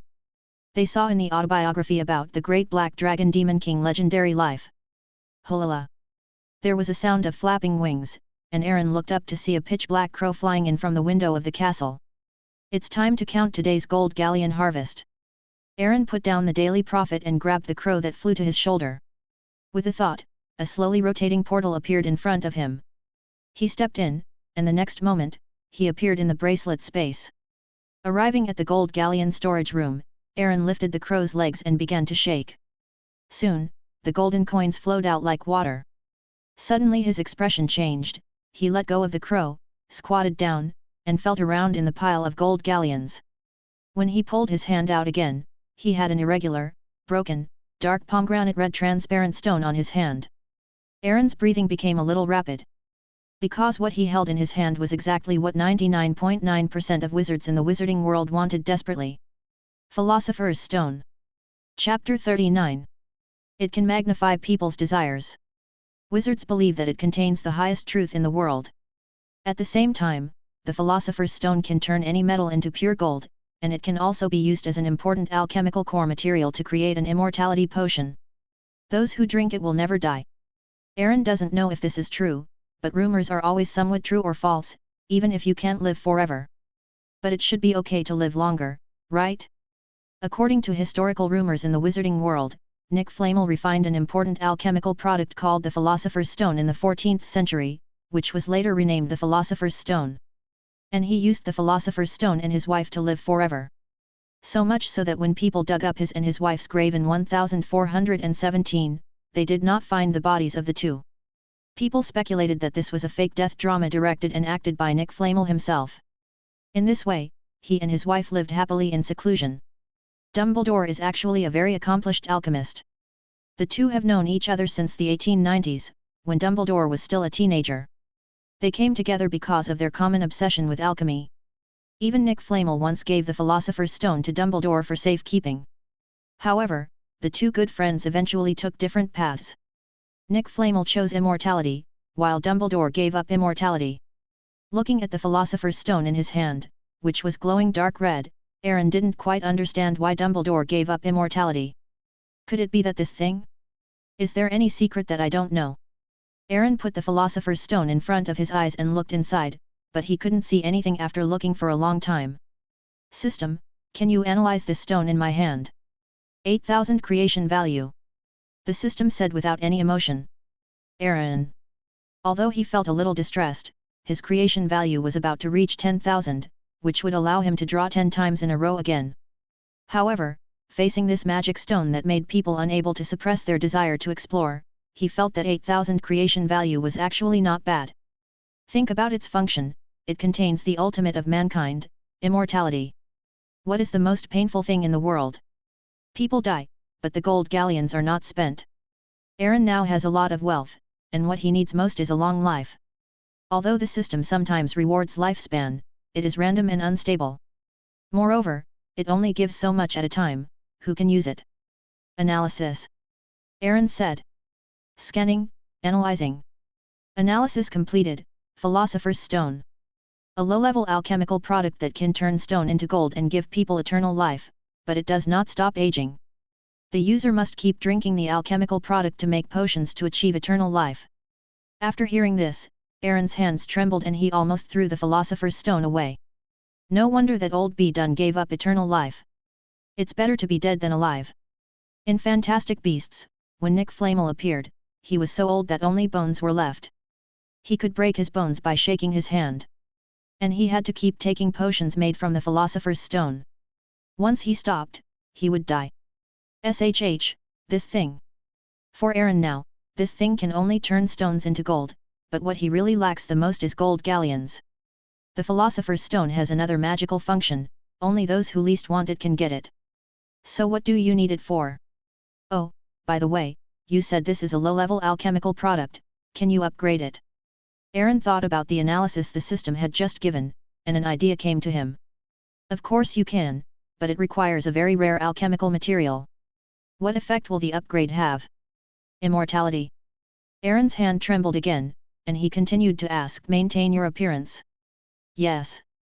His breathing began to quicken. What is this material? The host's strength is low, it will be dangerous to tell, so I can't tell you for now. Aaron. But he was not disappointed.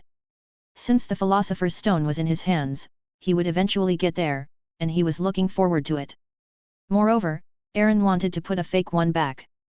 Now that Voldemort had sneaked into Hogwarts, he asked Professor Quirrell to find a way to get the Philosopher's Stone. How interesting it would be when he found out that it was a fake after all his efforts. System, can you make a copy of the same one? Aaron asked tentatively. 1,893 creation value. Aaron. Are you doing this on purpose? Aaron yelled, because he really only had 1893 creation points left. The host is definitely worth the money, and you will earn several times the creation points soon. Well, you said that honest people don't cheat honest people. Honest people don't cheat honest people. Finally, the system squeezed all of Aaron's pocket money out of it, really not a single drop left. However, the result also made Aaron very satisfied. Now he has two identical dark irregular stones in his hands. Sure enough, the system's products must be top-notch. Aaron exclaimed as he looked at the two identical magic stones. This system has added some ingredients. Aaron actually heard a hint of gloating in the system's voice. However, when he asked carefully, the system kept silent. After letting the crow return the fake magic stone to its original place, Aaron left the bracelet space. In the following days, while waiting for school to start, he read books on potions, practiced standard spells.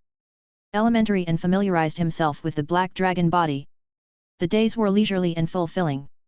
However, the British wizarding world was not so peaceful. Alchemists could not buy the alchemical materials they needed and were going crazy. Especially the Hogwarts potions professor, Severus Snape. He stood on the crowded street of Diagon Alley, feeling confused. School was about to start, and the teaching materials had not been purchased yet. The worst was the Ministry of Magic. They had studied the matter of how countless wizards got lost in Diagon Alley for a long time, but they had no clue. What was worse was that the Aurors were also fooled after they went in. After coming out they were obviously depressed. This made the wizards in the British magic world curse that their galleon tax supported a bunch of useless people. As a last resort, the Minister of Magic, Connery Fudge, stepped in, but he also suffered a disastrous defeat. When he came out, he was even naked. No one knew what he had been through in there.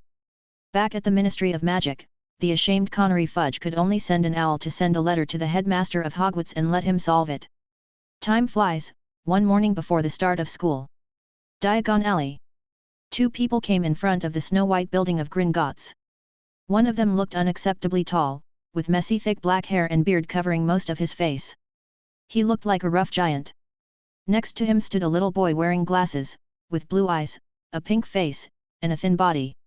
He looked malnourished.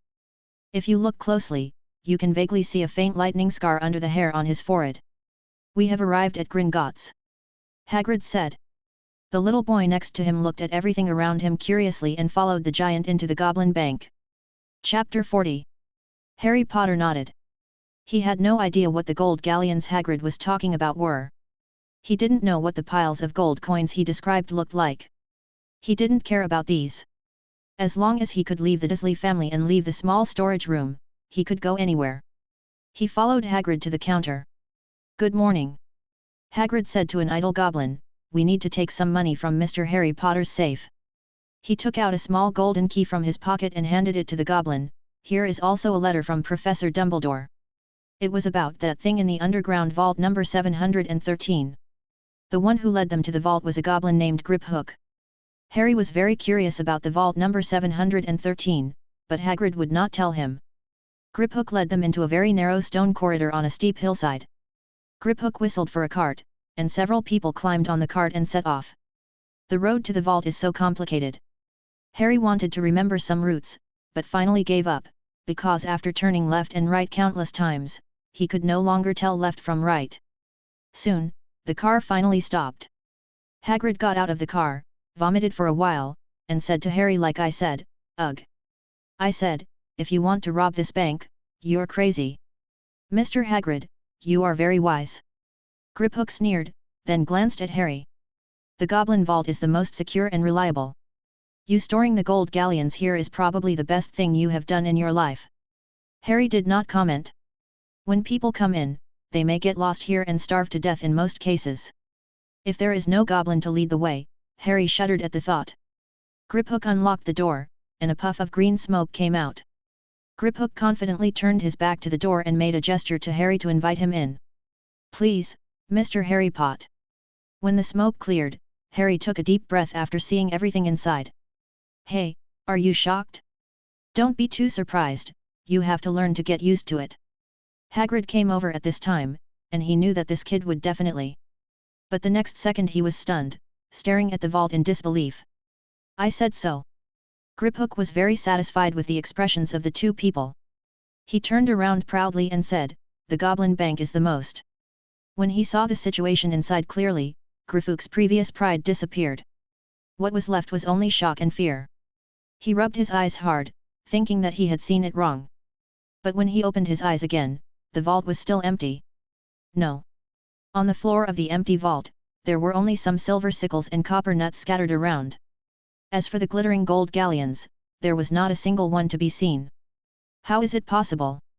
How could this happen?" Griphook muttered in a daze, his calves softened and he knelt on the ground. At this moment, his faith collapsed. The safest goblin bank in the wizarding world had one of its vaults emptied without anyone noticing. He had been proud of the Goblin Bank since he was a child, and proud of being a guide. But now, he knelt on the ground trembling, and kept saying, "Impossible, impossible." All this could only be blamed on the greed of the goblins, which made them provoke a person they shouldn't have provoked. Oh, by the way, if they didn't provoke him, Aaron would probably have stolen it too. "What's going on?" Hagrid asked, and suddenly he remembered something, picked up the ring, and said anxiously, "Quick, go to the 713 vault." Harry looked at the empty vault and pursed his lips. The most impregnable goblin bank in the wizarding world doesn't seem to be that good anymore. He didn't feel much about the stolen galleons, because he never had them, so how could he lose them? After a while, Hagrid came over from the other side, with a look of relief on his face. Fortunately, the things are still there. But then his face became extremely ugly. "You goblins, you have to compensate us for everything." It was almost noon. A lady with big curly hair, who looked weird, delicate, and stiff, stood in front of the goblin bank with a smile on her face. Her face looked awkward, with a big chin. She wore a pair of jeweled glasses on her face, and her thick and fat fingers grasped a crocodile leather handbag. Her nails were 2 inches long and painted red. She was a reporter for the Daily Prophet, Rita Skeeter. She was in a very good mood during this period. The news about Diagon Alley was really one after another. This made the news she wrote a big hit. She looked up, carrying a heavy handbag filled with gold galleons and silver sickles, and walked inside. But she was almost at the second door. Still no goblin came to greet her, and she suddenly became a little angry. She was a big customer in recent days. "Damn it! The gold coins were lost in your goblin bank. You have to compensate us for all our losses," a noisy voice came from the goblin bank. Suddenly, as a reporter, Rita Skeeter smelled the scent of gold galleons. She opened the crocodile leather handbag, and a notebook and a dark green quick-writing feather pen flew out. "Let's get started, my baby." She bared her teeth and smiled what she thought was a charming smile. The next day, in an old castle outside London, a huge black dragon head poked its head out from the second-floor staircase, followed by a dragon body covered with black scales as if cast in iron. The black dragon slowly climbed down the stairs, its thick scales rubbing against the wall, making a sound that made your teeth ache. When the dragon head reached halfway up the stairs, the black dragon's winding body gradually shrank. Finally, it turned into a dragon with a young man in a suit, pale-faced, and full of aristocratic aura. Aaron came to the table and made himself a cup of coffee. After taking a sip, he threw the fainted owl on the table onto the sofa. He picked up a copy of the Daily Prophet and started reading. An excellent goblin bank robber never needs to count the gold galleons himself. He only needs to read the news the next morning. Sure enough, in today's newspaper, a series of exaggerated fonts were particularly obvious, occupying an entire page. Shock! The Goblin Bank, which is known as the safest in the wizarding world, had 3 vaults robbed. The goblins actually knew nothing about this. Below the title is the content: "Can wizards still trust the Goblin Bank?" The vault of Harry Potter, the lightning boy who defeated the mysterious man, was robbed. The unexplained incidents in Diagon Alley for several days, the lost doorway, the emptied potion shop, the whereabouts of Lucius Malfoy, the director of Hogwarts. Does all this indicate that the mysterious man is about to make a comeback and prepare to rule the wizarding world? Want to know what's next? Please buy tomorrow's Daily Prophet. Our reporter, Rita Skeeter. Aaron put down the newspaper, took a sip of coffee, and laughed and cursed a broken chapter dog. For the instigator of all this, he was happy to see it. These days, his creation value has increased a lot. As for those curious wizards, they might be severely controlled by her. While cursing bitterly, "Damn broken chapter dog," they continued to buy the Daily Prophet. All of this was done by a mysterious person. What does it have to do with me, Aaron Brooke? Finally, the time came to August 31st. In the evening of the castle, Aaron leaned on the balcony on the 3rd floor. He shook the goblet in his hand, which was filled with coke, and took a sip, then raised his glass to the castle. "See you in a year, old friend." The next day, at 10:30, Aaron arrived at King's Cross Station on time. Chapter 41. In 1876, Alexander Bell, the father of telephone in Britain, invented the first telephone. In the previous life, Britain in the 19th century led the Industrial Revolution. It laid the foundation for the development of human civilization: television, penicillin, radar system, jet engine, hovercraft. King's Cross Station gave Aaron the feeling of a busy, crowded and dilapidated train station. The platform was crowded with people. In the chaos, Aaron pulled an invisible stretching spell gift box bought from Diagon Alley to cover it. Although he didn't need it, he always had to do a face-saving project, which would save a lot of trouble. No one knew that his twin wand bracelet also had an alchemy laboratory that spanned this era. And gold galleons filled half of the warehouse. He walked through the crowd along the way, looking for the 9 3/4 platform between 9 and 10. His azure eyes scanned everything around him, and he thought about the question just now. While waiting for the start of school, Aaron took the time to read the history of this world. He found that this was a very awkward era, and it was also an era of fog. The civilization records in the history books seemed to be missing a large piece, and Aaron felt like counting directly from 1 to 4. In other words, after the First World War, human civilization broke out and simple gun structures appeared. But there was no transition in the middle, and the wheel-rail steam train appeared directly. There was no foreplay in the middle, and it went straight to the climax. So far, Britain's basic civilization is quite backward, like a group of primitive people living in high-tech buildings. They live a civilized and primitive life, but they have trains. It's like you suddenly traveled through the ancient Tang dynasty, where people traveled by horse-drawn carriages and sent letters by pigeons, but they had color TVs at home. Aaron tried to find this lost part of history, but he found that between 1 and 4, something terrible seemed to have happened. Aaron called it civilization fault annihilation. The foundation has been taken away, and high-rise buildings will be finished sooner or later. Something has locked up the technological civilization of this world. Well, this is platform 9. Aaron tilted his head and looked at the plastic platform number 9 sign hanging on the pillar. Plastic is such a subversive thing. He didn't want to think about it anymore. He looked around, trying to find wizards like him or the only little witch Hannah he knew. Muggles and wizards are easy to distinguish. Because those who carry owls and toads or push suitcases and talk nonsense are generally wizards. But he didn't see Hannah. After all, the wizarding world does not only have this platform leading to the Hogwarts Express. In fact, in addition to Hogwarts, wizards can also take other trains from London. Go to various villages in Europe. For example, platform 7.5 can lead to somewhere near Godric's shrine. Hogwarts has a history of 1,000 years. In the beginning, the little wizards used very creative ways to get to school, such as apparition, carried by parents, flying brooms, portkeys, magical creatures, and magic carriages. Muggle-born wizards are even more troublesome. But it is difficult not to attract the attention of Muggles when hundreds of wizards start school every year. Since 1689, the International Statute of Secrecy has been introduced, and the Ministry of Magic has been committed to protecting the secrets and transportation issues of the British wizarding world. In 1830, Minister of Magic Audlin Gamble proposed a plan for the steam engine in the wizarding world against all odds. Although most pure-blood wizards still think that using Muggle things is dirty and humiliating. During the construction of the huge railway station, only a few clever wizards were needed to secretly add a platform 3/4 of the way between platforms 9 and 10. Then modify the memory of any Muggle who had doubts. So, if you also want to enter the wizarding world, you might as well try a few more times on the doorposts between platforms around the world. Just as Aaron was about to enter, a sentence or two floated into his ears. "I know, Mom, don't worry, you've been nagging all the way." A clear girl's voice, followed by the worried voice of an elderly woman. "But where is platform 9 3/4? Look, this is platform 9, and that is platform 10. Oh my God, I still can't believe there is such a school." Aaron turned around and saw a girl accompanied by her parents, pushing a suitcase with a cage on top. Inside was an ugly cat with a flat face. The girl had a furry head and thick brown hair that was a little messy. She showed 2 big front teeth while talking. "Hermione." Aaron raised his eyebrows. "Hi, you two." Hermione saw Aaron and seemed to think he was the same as her. They both had suitcases. Oh no, his was a white owl.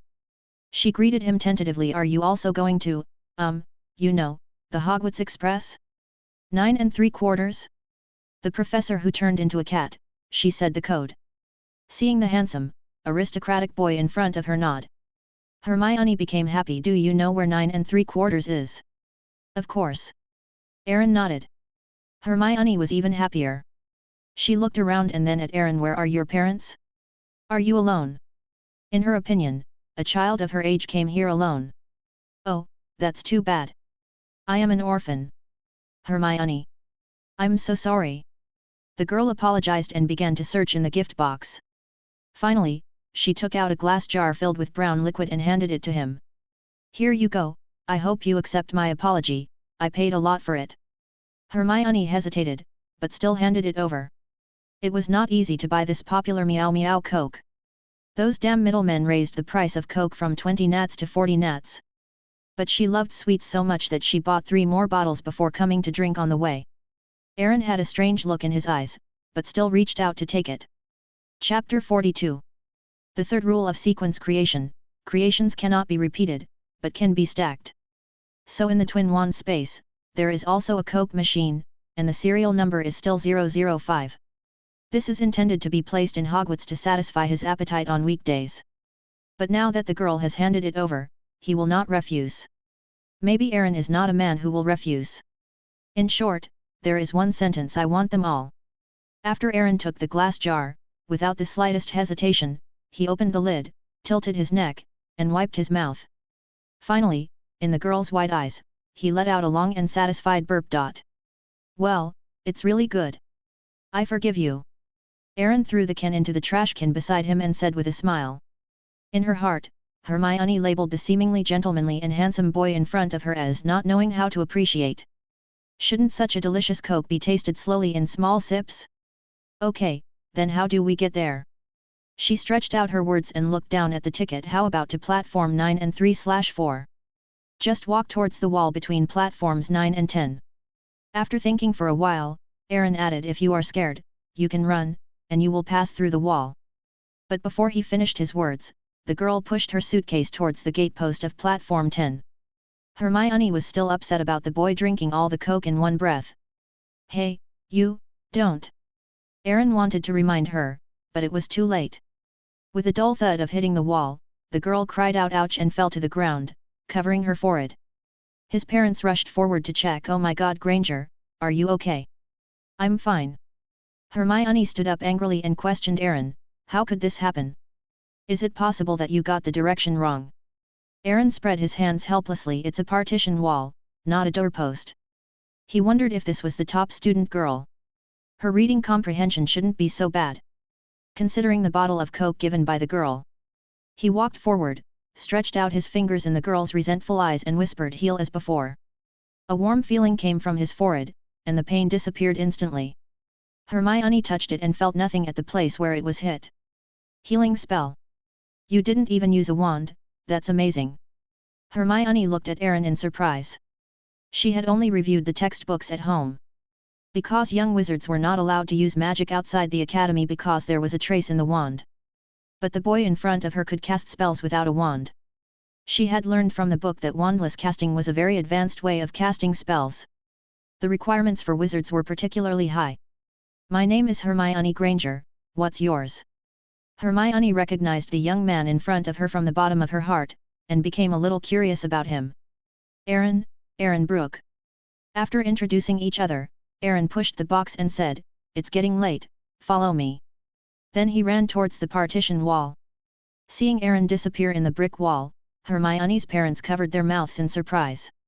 Don't worry, go back. Hermione said goodbye to her family and rushed in. Aaron felt a black screen in front of his eyes, as if he had broken through a thin film, and then suddenly his eyes were clear. A crimson steam train stopped beside the platform crowded with passengers. The sign on the train read, Hogwarts Express. Aaron looked back and Hermione followed him. She looked at everything with surprise and curiosity. The place where the wall used to be is now a wrought iron archway. It says, Platform 9 and 3/4. The thick smoke from the steam locomotive lingered above the chattering crowd. Cats of various colors jumped back and forth. People pushed their suitcases and talked to each other while walking, mixed with the cry of owls. Aaron couldn't help but sigh that this was the beginning of all dreams. After looking around and not seeing the little girl Hannah, he squeezed into the crowd and headed towards the train was moving. Along the way, the wizards they knew were talking loudly and excitedly. It was nothing more than the news in recent days, some alarming information in the Daily Prophet. The Goblin Bank was robbed, and the mysterious man in Diagon Alley emptied the alchemy savings of the pharmacy. The way made them lost, but fortunately Dumbledore took action later, and it was settled. As Aaron walked, these words poured into his ears. The leaky cauldron has been renovated, and there are robots that are alchemical products that are not afraid of magic, and Meow Coke that must dance. According to Old Tom, it was given to them by a little wizard from a Muggle family, which made people very curious, thinking about whether they can get to know this magical and genius alchemist as soon as possible. Hermione on the side naturally heard it, and she has been to Diagon Alley several times these days. I bought a few copies of the Daily Prophet. Aaron, do you know who that mysterious little wizard is? Hermione carried the box with difficulty and followed the boy. However, the boy ignored her and looked for an empty carriage. Well, I actually really want to meet him. That Meow Meow Coke and that mysterious robot are so cool. However, he should be like what is described in the books, very dull and weird, after all, he is an alchemist. Hermione muttered to herself. She didn't notice that Aaron's face in front of her had changed. Fallacy. Absolutely fallacy. Alchemists are not all gloomy big bats like Snape, there are also sunny little boys like him. The two found a place with few people at the end of the car and got on the car with their suitcases. Most of the compartments were full, and they walked to the end before finding an empty compartment. After putting away the suitcases and sitting down, they heard a clear male voice from outside the compartment. Excuse me, can I sit here? Aaron looked up and looked at each other for a moment, and the next second both of them exclaimed. Oh shit! Vampires! Oh, my god, he's more handsome than me. Chapter 43. What? The pale and handsome boy standing at the entrance of the box had a puzzled look on his face, and then explained. You are a freshman, right? But this is the safest magic train in the world, there is no way a vampire could get on it. Well, but there are real vampires in the world. Have you read Mr. Lockhart's Sailing with Vampires? He was very sure of what he said. As a senior student who had been studying at Hogwarts for 2 years, he thought he knew all the old students. Moreover, the eyes of the new students were full of clear stupidity, no, innocence. Just like Fred and George, who had just entered school, they were quite obedient at first, but they quickly changed after being baptized by the senior students of the previous class, and they blew up the toilet in the school bathroom in their first year. Of course, please take a seat. As for Lockhart, I have read his related works. Aaron asked him to sit down like a gentleman. He looked sideways at the boy in front of him, who was only 1/3 as handsome as him, and couldn't help but sigh. As long as he mentioned this boy, other people's children would be beaten. The spokesperson of Hogwarts, excellent, stubborn and full of justice, Cedric Diggory. But Aaron didn't listen to him when he said it was the safest train. What a joke, Voldemort's wormtail Peter Pettigrew is sleeping soundly in Ron's inner pocket right now, right? Hello, my name is Cedric Diggory, a third-year student. Cedric put his luggage on the shelf, then sat opposite and politely introduced himself to Hermione and Aaron. Aaron Brooke. Hermione Granger. They both responded politely at the same time. But, Aaron, you are the most special freshman I have seen in recent years. Cedric looked at Aaron with his dark grey eyes and praised. Very good temperament, look at this rare flaxen short hair, how beautiful. To be honest, there is probably no freshman in Hogwarts who is more handsome than you. You are even a little bit more handsome than me. He said this not as a compliment.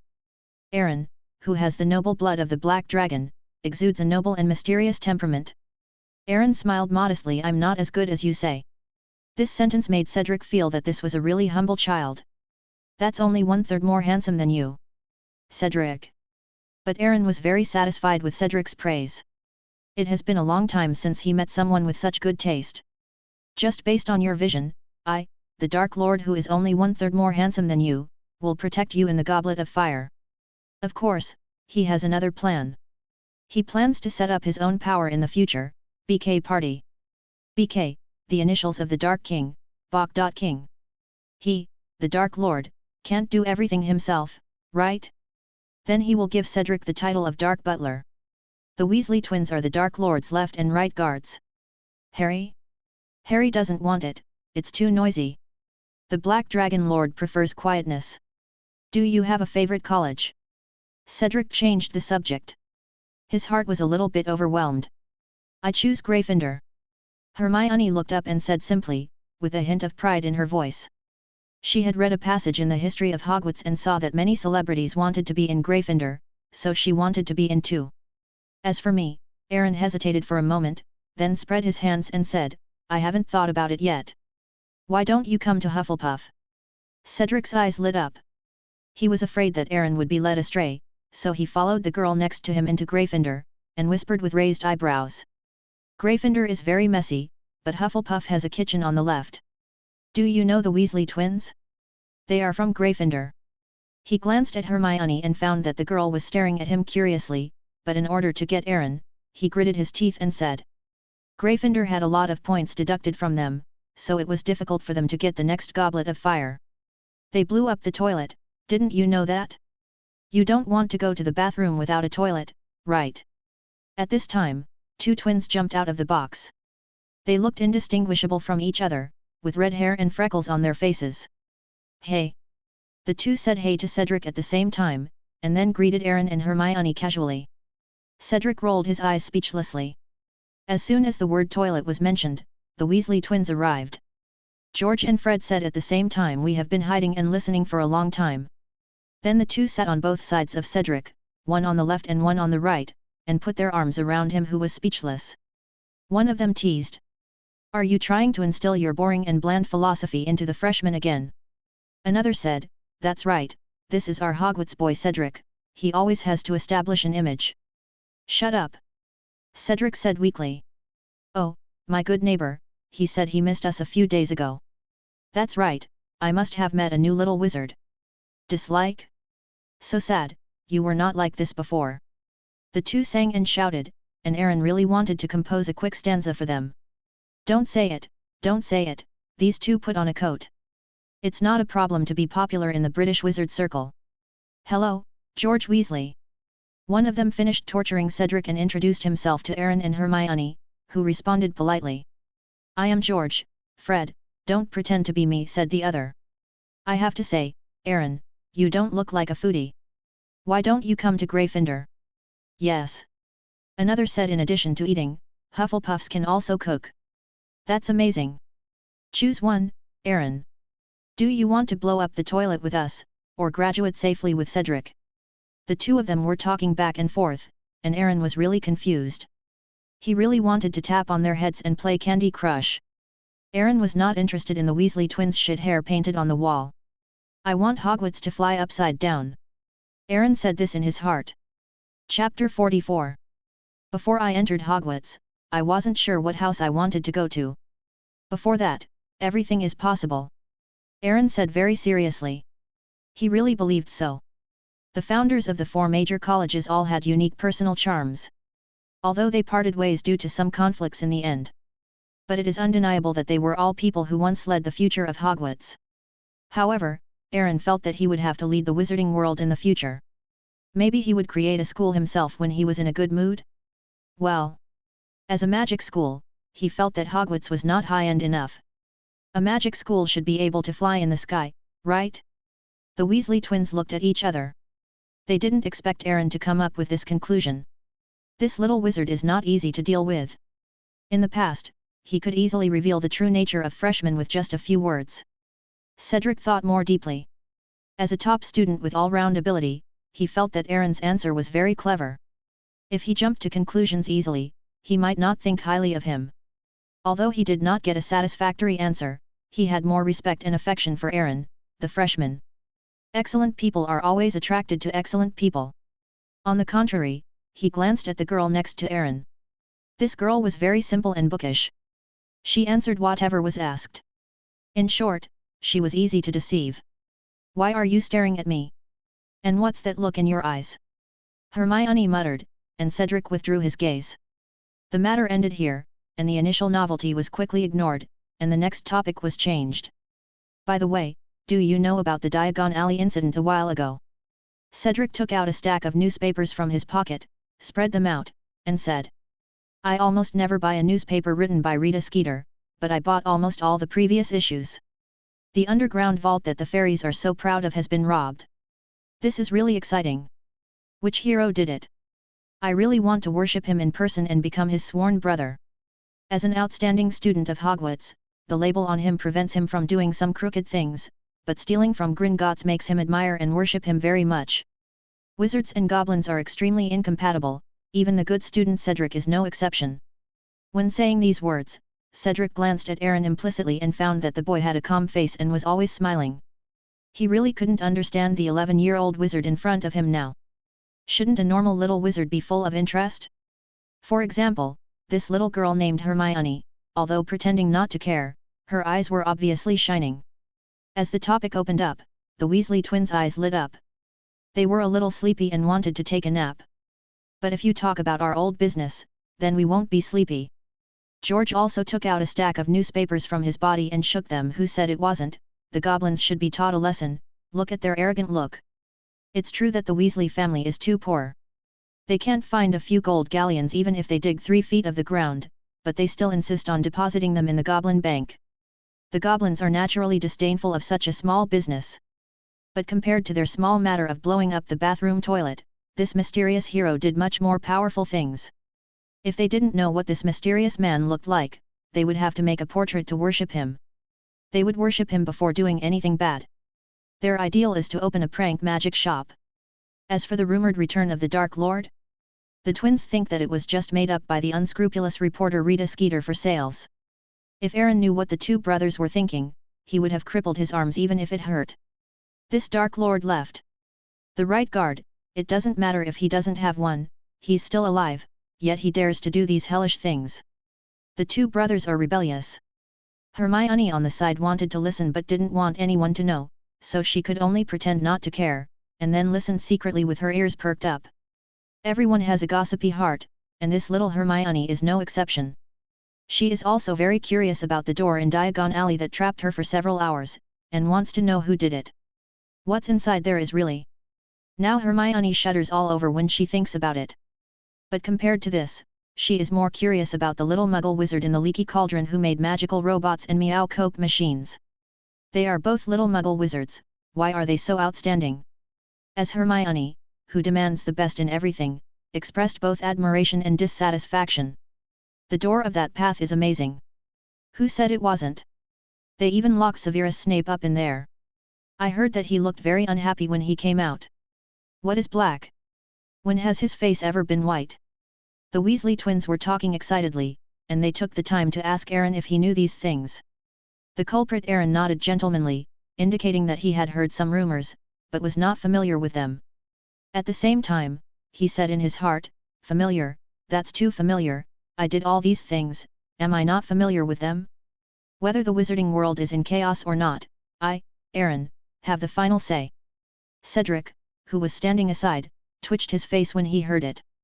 If it got to Professor Snape's ears, you Gryffindors would be in trouble. They talked from the door of Diagon Alley to the leaky cauldron, among which Hermione occasionally interrupted to express her opinions, and Cedric's head was buzzing. The two brothers spoke too fast, and no one else could get a word in. Aaron always had a smile on his face, and he was very aristocratic and gentlemanly. Chapter 45. That thing was simply too wonderful, just what they wanted. In order to see the wizards make a fool of themselves, they sat in the leaky cauldron from morning till closing time. Just to see the wizards do those ridiculous meow dances for a glass of Coke. Occasionally, they would meet one or two unlucky people who were slapped out of the bar by the hygiene robot. As expected of the two troublemakers and the funny guys at Hogwarts, their vivid descriptions and occasional witty remarks made Hermione laugh from time to time, and even Aaron smiled occasionally. Even Cedric couldn't help but be attracted by some of them. Throughout the whole show, there was not a single repetitive joke. The relationship between the people in the box was quickly activated by the Weasley twins, and they gradually let go of themselves and the topics became more and more bold. The whole box was soon filled with a happy atmosphere. London, England. The deepest part of Sutton Forest. Giant trees support the sky. Because of the high humidity, the thick white fog enveloped this place, revealing a sense of mystery. A flat grassland was surrounded by the surrounding giant forests, and on it was covered a room covering several hundred square feet. A closed building. The building is not high, about 10 feet, and is rectangular. It looks like a warehouse. It has no windows and only a simple wooden door on the side that can accommodate one person. The overall material of the building's exterior is very perfunctory, as if it was smeared with moss and wet mud. Next to this warehouse building, there is another half-built building. 7 or 8 tall people are carrying simple fired bricks and stacking them up. They are wearing black full-coverage robes with a snake pattern on the back, connected head to tail. If you look closely, these people walk in a very stiff posture, and their stature is much taller than ordinary people. From the front, their faces are extremely pale, and in some places there is no skin, revealing distinct red muscles and blue blood vessels. The eyeballs are dark red, without any emotion. Woo! Suddenly, 3 dull horn sounds came from the closed building. One of the men suddenly stopped and walked into the closed building. The building was extremely dim, with only a faint light in the innermost part emitting pitiful brightness. Under the light, a simple laboratory table could be seen. On the table were some strange and crude equipment, and some complex and unknown structures made of simple iron tools. In the middle, there was something shocking. It was a large plate made of clay, and inside it was a pale head. The head had no skin, revealing a trace of red muscles and densely intertwined blue blood vessels. There were more than a dozen transparent tubes connected to the neck, pumping green liquid upwards. As the green liquid flowed, the muscles of the head were actually twitching. "Master!" the man in the black robe said hoarsely. At this time, a black object moved in the blind spot of the experimental table, and the light just shone on his face. It turned out to be a furry face. No. It was a monkey. "Ouroboros number 3, go find these things for me." The monkey spoke human language and handed the black-robed man a blueprint. With the weak light, he could see that it was densely covered with various materials. "Yes, master." The man in black robe was very straightforward. He took the blueprint and left. Monkey stood up and looked at the back of the man in black robe as he left. He murmured, "Master, I feel you. Ouroboros organization, we are always loyal to you. The world you dream of, I will make it come true for you." Although the master's thoughts only flashed for a moment, he saw a lot. He saw a country completely different from this world, with silver-white buildings rising into the sky, steel giants spanning the horizon, sky islands condensed by machinery and steam, and a black dragon sitting high on the throne. In that pair of endlessly dark dragon eyes, it overlooked everything faintly. Hogwarts Express. The little wizards reluctantly leaned on the window to bid farewell to their parents. The mother had tears in her eyes and covered her mouth, thinking that she would not be able to see her children for the next year. She almost laughed out loud. The platform was originally crowded with wizards in various costumes, colorful cats, running mice, and hooting owls. Now more than half of it was empty, and when the last little wizard got on the train with his box, the parents who saw him off were scattered. Left. A pile of cat and bird droppings was left on the platform, but it was quickly cleaned up by a wizard using cleaning. A whistle sounded. The train hissed and blew out white steam, and it ran slowly with a clang. Hannah pushed her suitcase and looked out the window at the other children's parents who were reluctant to leave, with a flash of envy and loss in her eyes. Uncle Tom had to look after the store, and she hadn't seen her mother for a long time. She came alone and almost missed the time. The train compartments were full of people. She pushed her suitcase and began to check and ask one by one if there were any empty seats. At the same time, her emerald blue eyes moved around, looking for a figure. Along the way, she saw many little wizards staring at her, but most of them had kind smiles. Some little wizards even raised their cups of Coke to salute her, and she responded politely. Chapter 46. As Uncle Tom's niece, she naturally received a lot of attention. It was the first time in the girl's life that she stood under the spotlight, which made her blush and uneasy, but she did not reject these feelings. These days, her mind was filled with the image of the young man, and she couldn't get rid of it. She must be sick, and very seriously. With her head lowered and her suitcase in hand, Hannah explored and checked room by room, but she never saw the expected shadow. The little wizards in the passing boxes were talking about the portals in Diagon Alley and the stolen Goblin Bank. But more of them were about the leaky cauldron. It was likely that they had all experienced the things in the leaky cauldron and were the closest to them. The rest, whether it was the terrible psychedelic portals or the Goblin Bank, or the information about the mysterious man's comeback, those were too far away. "Hello, is there any vacant seat here?" Hannah walked all the way to the end of the train, and she was looking forward to asking at a certain compartment. In the compartment, the Weasley twins and Cedric were bragging, Hermione was looking out the window, and Aaron closed his eyes and planned to take a nap. But suddenly he heard a faint but pleasant voice. They looked out of the compartment at the same time. The Weasley twins were attracted at once. What a lovely girl, with 2 golden braids. If they were not unfamiliar with her, they really wanted to tie the 2 braids into a knot. Aaron opened his eyes, turned his head and looked, and met Hannah's slightly surprised eyes. "Oh, my God, it's really you, Aaron." Hannah exclaimed in surprise. Her eyes suddenly turned to Hermione, and her eyes dimmed instantly. At the same time, she felt a little lost and inferior. Yes, she was just an ordinary girl, and Aaron had so many outstanding people. It was normal for him to have a few more girls around him. Come on, there's room here. Aaron was very happy to meet an acquaintance, and waved. The girl blushed and sat down next to Aaron. Now it was all done, one on each side of him. The Weasley twins rushed to help Hannah put the suitcase on the luggage rack. Cedric was a little envious that Aaron had a little beauty to accompany him before he entered school. When he looked at the two guys next to him, he couldn't help but roll his eyes. Hermione on the side also noticed the relationship between Aaron and Hannah. Seeing the two talking and laughing, she felt uncomfortable in her heart. She didn't know what was wrong, she just felt uncomfortable. That feeling was for no reason. Hannah's appearance once again ignited the previous topic of the Weasley twins, about the leaky cauldron. Hey, Hannah, your bar is really profitable. That coke should be enough to support you after graduation. One of them said. Can you tell me something? Which little wizard gave it to me? Was it on this train? I really want to meet him. Another one said. Cedric and Hermione also looked at him expectantly. They also wanted to know the answer. But Hannah glanced at Aaron and smiled softly.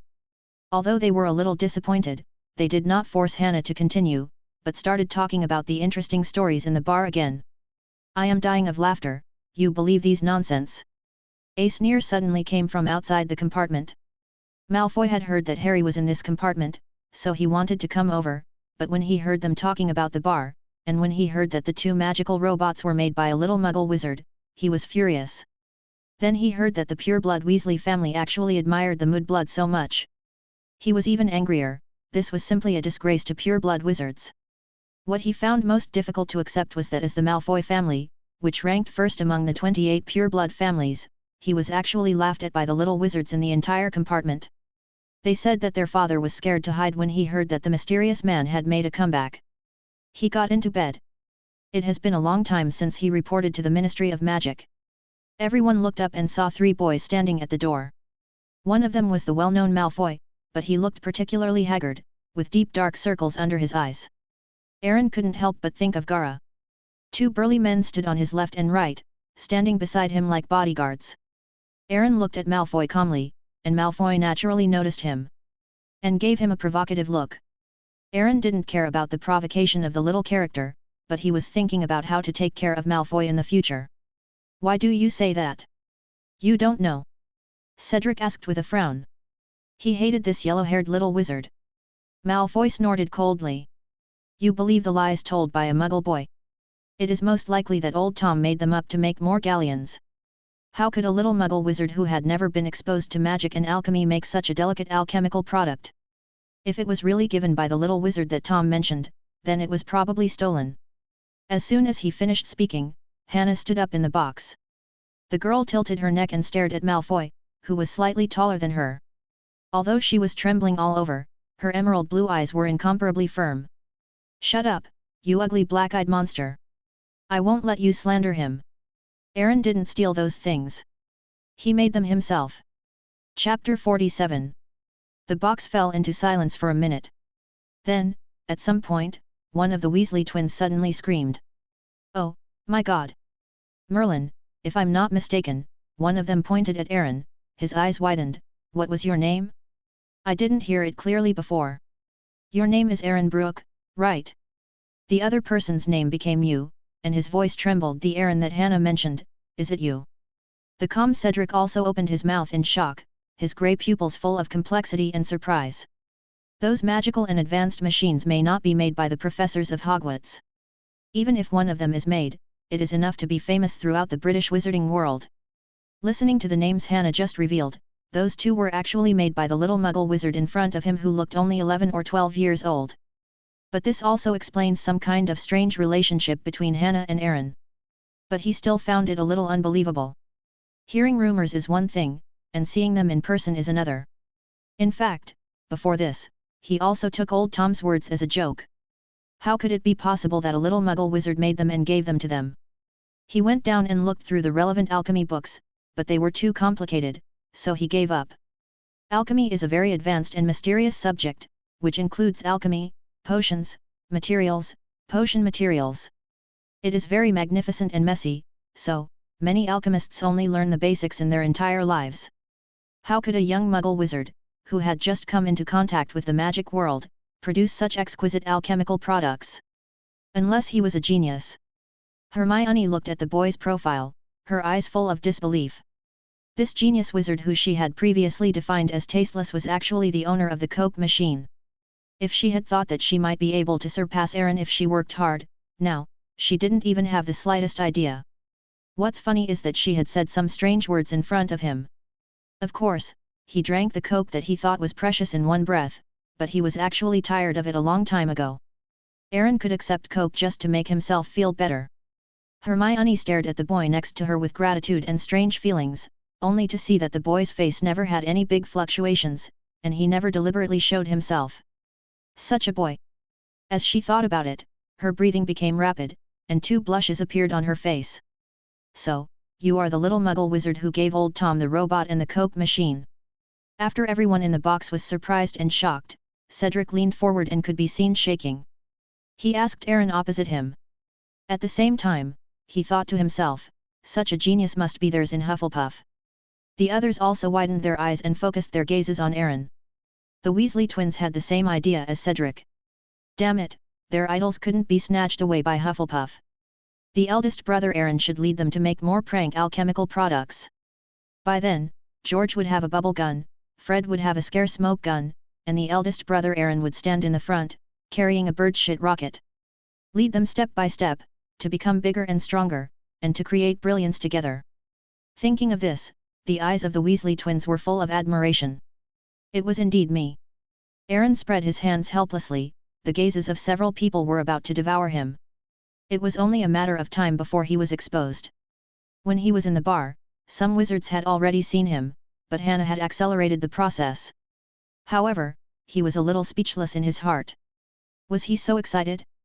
This is only the lowest grade creation among my alchemical products. If you knew that the Soul Loss Gate was also made by me, you would probably faint by now. The wizarding world has always been closed to the outside world and does not accept new things. A group of old antiques can make them climax with a slightly different trick. Although several people have already confirmed they were sure that these were all Aaron's masterpieces, but when he admitted it himself, everyone's breathing was stagnant. They seemed to see a rising bright star rising in Hogwarts. Especially Cedric thought more deeply, he always thought that he was good enough, but compared to the new wizard in front of him, it was simply not worth mentioning. Aaron's name will definitely be in the future wizarding world. Malfoy stood at the door of the box, looking confused. After he carefully thought about what everyone said. The next moment he shouted in disbelief, "You said that the alchemical product was made by this mudblood? Impossible." This sentence ignited the Weasleys' anger. Their family has always been interested in muggles, who can create some magical and interesting things. They believe that wizards are not necessarily nobler than muggles. Now, Malfoy actually insulted their idol in person. They stood up at the same time, staring at Malfoy coldly, wanting to teach him a lesson. But Malfoy was not timid. The Weasley family was just an insignificant family. Hearing Malfoy call him a mudblood again, Aaron narrowed his eyes and silently recited a flying curse in his heart. Malfoy suddenly felt that he was unstable and couldn't control his body. Then, his body turned over in the surprised eyes of everyone. His head bounced on the ground like a ball for more than a dozen times, and then he fell down and fell to the ground with his legs spread out. Clap, clap, clap. Aaron was the first to applaud, and praised earnestly. "Mr. Malfoy, you are so kind. Knowing that we have nothing to do on the long journey, you still perform a circus acrobatics for us. You are still a good person." Hermione on the side laughed. She could probably guess that it was Aaron who did it, because she had seen him cast spells without a wand. But now Aaron didn't even say the spell. She stared at the handsome profile of the boy in a daze.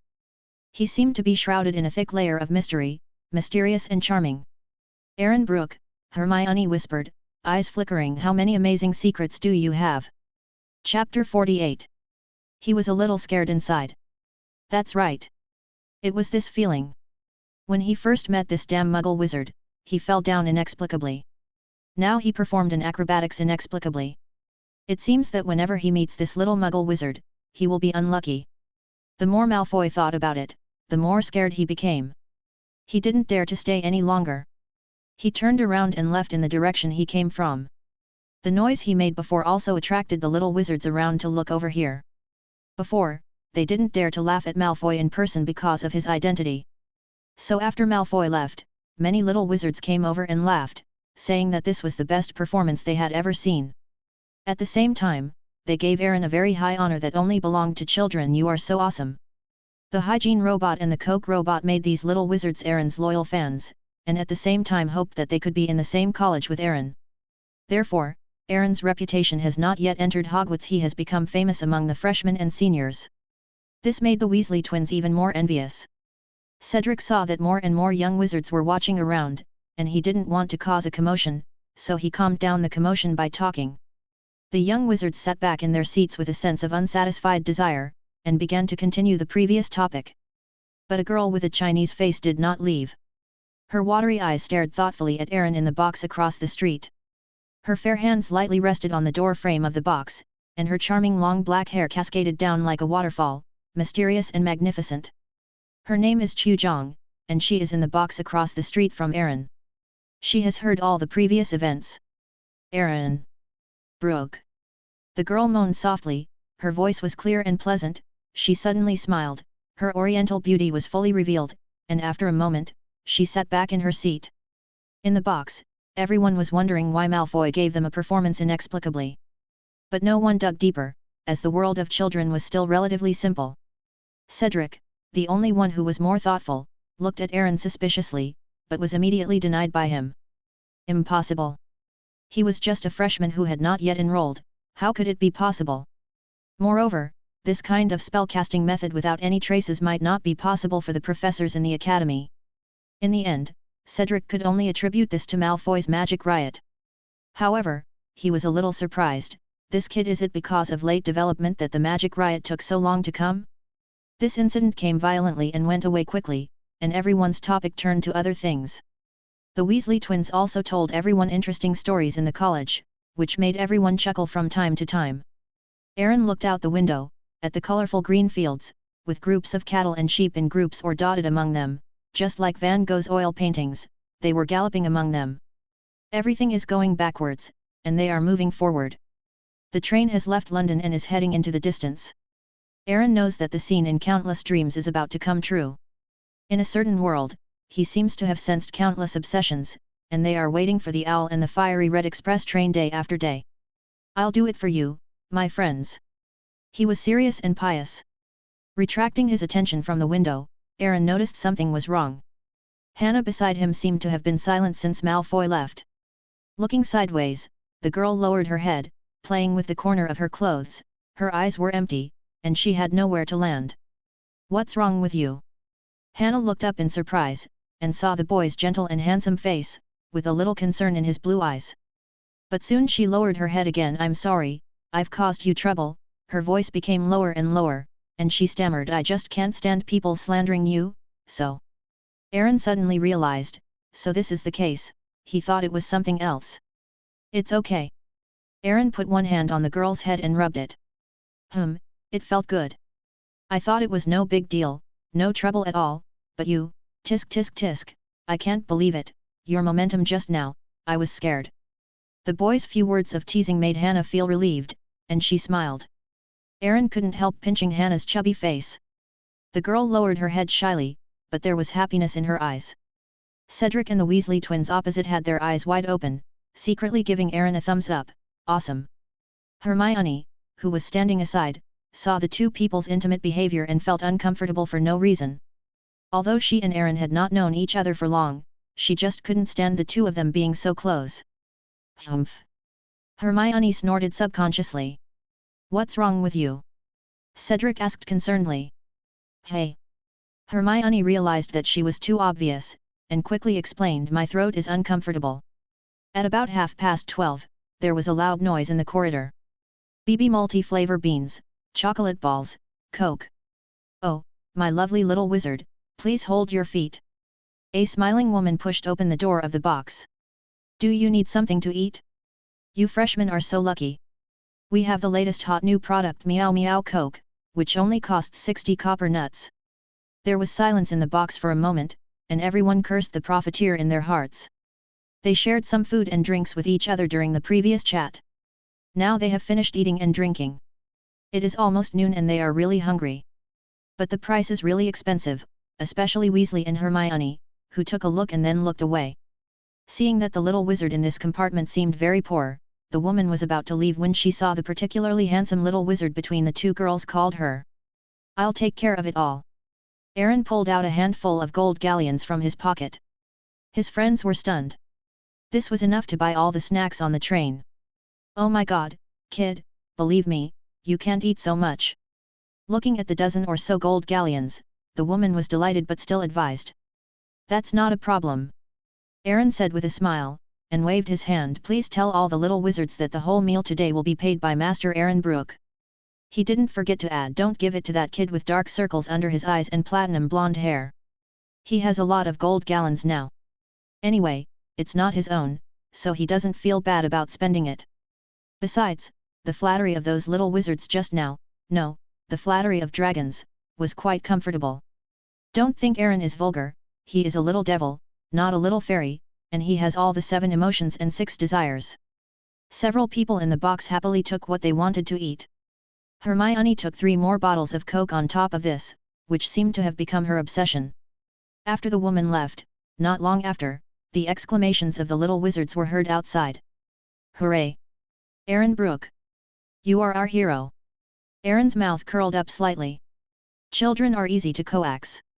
A little bit of favor can make them submit to you. In the previous life, when you were in college, you only needed to invite your roommates to dinner, and you would easily gain a bunch of adopted sons." The few of them ate very happily, especially the appetite of the Weasley twins. Aaron was shocked. "Damn, did you enter the wrong college? Hufflepuff really lost a lot of glory without you. It's not the Weasley twins' fault. Their family is poor and they can't eat normally.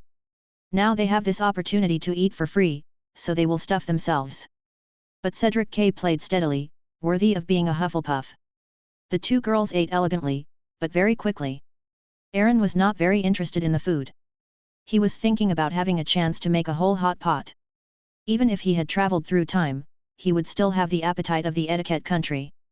Soon, all the food was swept away, leaving only a pile of colorful beans. At this time, the fields gradually became sparse and desolate, and the neat farmland had disappeared. Along with it came a forest, a winding river and dark green hills. Someone knocked on the door outside the box, and then a fat, round-faced boy walked in. "I'm sorry," he said, "I want to ask, have you seen my toad?" Everyone shook their heads. Seeing that he was about to cry, Aaron hated crying children the most. He waved his hand, and soon a grey toad flew over and landed on the boy's head. The boy took the toad from his head, thanked Aaron in surprise, and left happily. Hermione felt empty in her heart, as if she had not done something. Aaron's move made everyone except Hermione look at him with envy and admiration. Casting spells without a wand, isn't it so cool? Compared with the admiration of the others, Cedric noticed a detail that Aaron did not recite the spell, but he did not ask because everyone has a secret. In another box, a red-haired boy had jam all over his face and a small piece of ash on his nose. He ate and said, "Harry, the guy named Aaron is pretty good. He treated us to something." Harry nodded. The goblin's compensation had not yet been settled, and he didn't have much money to buy food. When he was hungry, someone offered him food. He was very touched. After the Weasley family and Hagrid, he was the 3rd stranger to be kind to him for free. Aaron was in the box. The Weasley twins had just finished chatting about some knowledge about Quidditch and related teams. Then the 2 of them winked at each other, indicating that the most critical moment had come, and the school tradition could not be broken in their class. Cedric naturally noticed it, and his face became very strange, but he did not stop it. For a moment, the atmosphere was very subtle. Aaron saw all of this, and thought to himself, "Hurry up, I've been waiting for a long time. Use your most powerful tricks to scare the girls on both sides, so that they will hide in my arms." As expected, one of the Weasleys spoke, and Aaron still couldn't tell who was who. "Have you heard about some tests about the academy?" One of them lowered his voice. Hermione, Hannah, and Aaron shook their heads blankly at the same time. Aaron was pretending. The Weasley twins' eyes lit up. This gave them more room to play Do You Know Trolls? Aaron then appropriately replied, I've seen fantastic beasts and where to find them, so I know that trolls are very scary animals. The two girls on the side also nodded repeatedly. It seemed that they had seen it. The Weasley twins were even happier. This way, there was no need to explain too much, so, the first thing to do when entering the academy is to pass the troll test. As they said that, they lowered their voices and threatened, Do you know how big the troll's mouth is? Aaron and the other two shook their heads like chickens, but Aaron was thinking in his heart, Do you know how big the black dragon's mouth is? Therefore, the first step to enter the academy is to pass the troll test. Every year, 1/3 of the young wizards are eaten by the troll. The atmosphere deliberately created by the Weasley twins was indeed true. After hearing this, the two girls screamed and hid in Aaron's arms at the same time. Don't be afraid, I'm here. Aaron comforted them while hugging one of them. At this moment, Aaron's face was no longer frightened, but full of irrepressible smiles. As long as Aaron scares others, no one else can scare him. The Weasley twins looked at each other.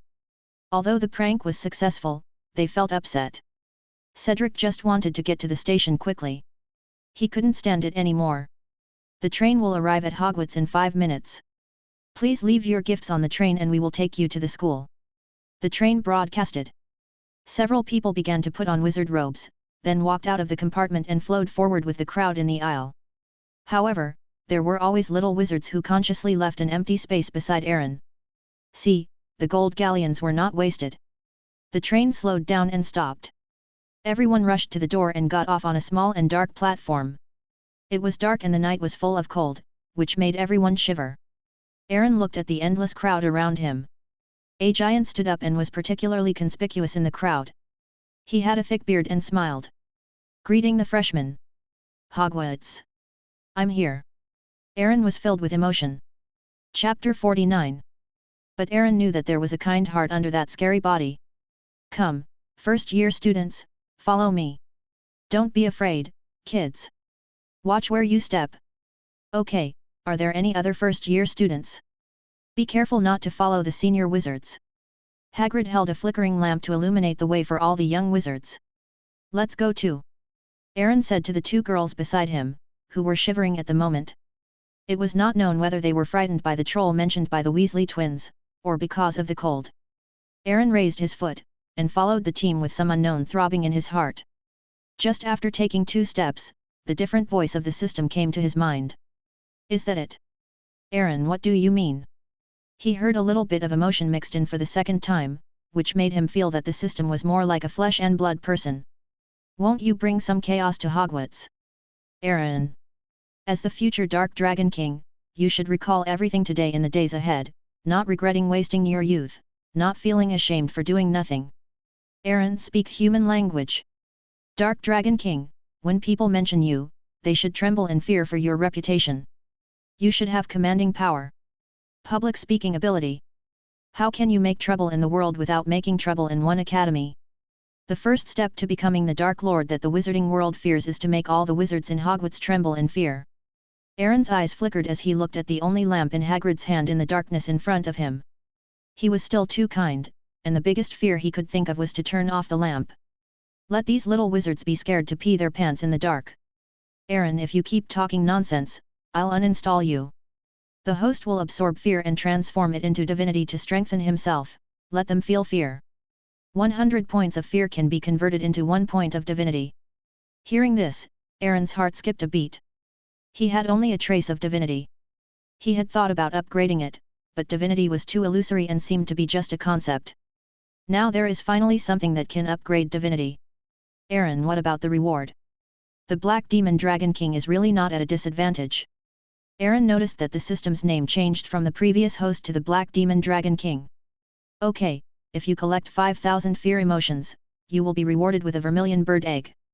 Aaron was mumbling in his heart, damn, I almost let this broken system get away with it, it really won't give it to you if you don't want it.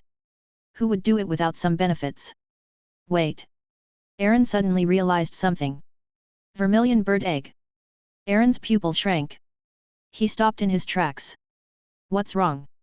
Aaron, are you feeling unwell? Hannah, who was traveling with them, noticed it. Her emerald blue pupils were still sparkling in the dim light. She asked softly with concern.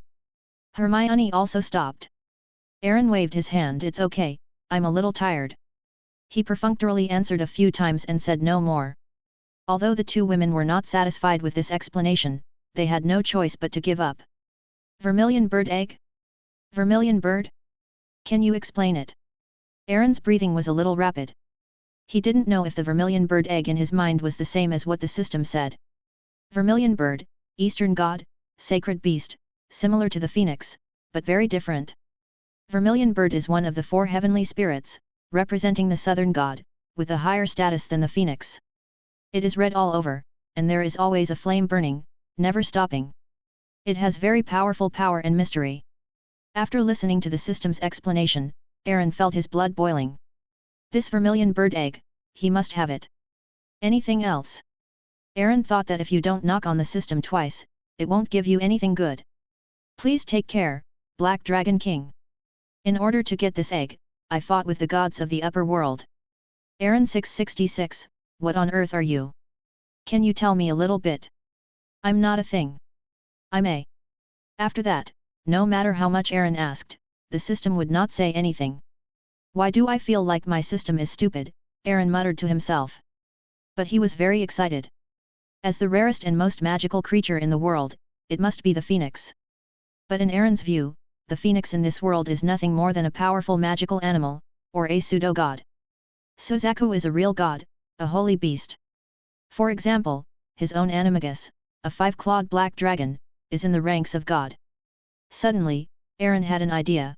In the future, will he get the complete East 4 spirits of heaven holy beasts? Of course, this is just his personal idea. Recovering his mind, the journey has reached the most difficult stage. The road ahead began to become narrow and steep, and the road surface was very slippery. Except for the small range of light provided by Hagrid's lamp, the surroundings were pitch black. The little wizards looked at the dark and deep surroundings with fear in their eyes, slipping and stumbling down the slope. As a king hiding in the dark, the night could not block Aaron's vision. He could see everything around him clearly. There were dense forests on both sides, and they were walking in them. Ah! Suddenly, a delicate cry sounded, and Aaron turned around and saw a Chinese-American girl with black hair like a waterfall, sitting in the mud. The wizard robe on her body was stained. She covered her ankle, and her pretty face showed pain. It was obvious that she sprained her foot. As a warm-hearted sunny boy, Aaron would naturally not stand by and watch. He walked forward, stretched out a hand to the girl who was sitting on the ground, and said softly in a very gentlemanly voice, "Come on, don't be afraid, hold my hand." Chu looked up, and in the flickering faint light and darkness, a handsome boy with an aristocratic aura was looking at her with a smile. That smile made her feel at ease. Is it him? The girl's eyes moved slightly, her mind turned, and the next moment, she stretched out her white and delicate hand from her wide wizard robe. She held the girl's delicate hand and gently pulled her up. "Thank you." Chu lowered her head and said with a red face. "It's okay, this is what every gentleman should do." Aaron smiled slightly, stretched out his hand and said to the girl, "Clean it up." Then, under the girl's admiring gaze, he pointed to the ankle again healed as before. Chu moved his foot in surprise and found that it didn't hurt anymore. "You are amazing, Mr. Aaron. My name is Chu Zhang." "Well, it's a small matter." Aaron didn't stay any longer and turned to leave. He grasped the degree of control very well, neither appearing too tight nor making the girl feel unapproachable. Turning around, Hannah and Hermione were looking at him with resentment. "Ahem, let's go." Aaron touched his nose unnaturally, feeling helpless. "It's not right for you to do this, you should live in harmony. Otherwise, what will you do in the future?" In the darkness, Chu looked at the back of the boy leaving, his clear eyes with distinct black and white colors carried a hint of unspeakable meaning. The crowd continued to move forward under the leadership of Hagrid. After walking for about 10 minutes, another person slipped, this time it was a boy. When Aaron passed by him, he smiled and encouraged him, "Come on. We'll be there soon." Then he took the two girls past, leaving the little wizard stunned in place, thinking, "Where is your cleansing? How about your healing? Why don't you use it?" If Aaron knew what the little boy was thinking, he would say, "Chu can warm my bed in the future, can you? Turn this corner and you'll see Hogwarts for the first time." Hagrid, who was at the front, turned his head and shouted. Then the little wizards shouted loudly, "Oh!" A black lake suddenly appeared at the end of the narrow path. On the high hillside on the other side of the lake stood a towering castle with towers and windows flickering under the starry sky. Without the dense forests on both sides of the path blocking the view, everyone's vision was clear. The magnificent, retro-Gothic-style buildings made them exclaim. Aaron was naturally excited. No more than 4 people can be on each boat. Hagrid shouted to a pair of small boats moored on the lakeshore. Aaron took the 2 girls onto a boat, and a fat, round-faced boy came running over. He hesitantly said, "Mr. Aaron, can you let me get on too?" Seeing Aaron's puzzled look, he briefly introduced himself, "My name is Neville Longbottom." As he spoke, he swallowed his saliva, looked at the black lake, with fear in his eyes. "Please don't refuse me, I feel that among this group of people, I feel the safest around you." He had experienced Aaron's methods before. "All right, come on up." Aaron nodded. Since Fatty had said so, what else could he do? Although Neville was timid, he could show great courage at the critical moment. Not far away, Chuzo stopped halfway through and looked at the empty seat occupied by a fat boy, his eyes full of disappointment. "Hi, do you want to join us?" Chu turned around and saw Harry inviting her, with a red-haired boy standing next to him. "No." Chu said coldly, in a bad mood. She refused and said, "I'd better go with Romy." Then she turned around and got on a boat with a girl who also had black hair. "Hey, Harry, you failed in your first attempt to flirt with someone. It seems that your identity is not attractive," said Ron. Harry pursed his lips and said nothing. He followed Ron and the other 2 little wizards on the same boat.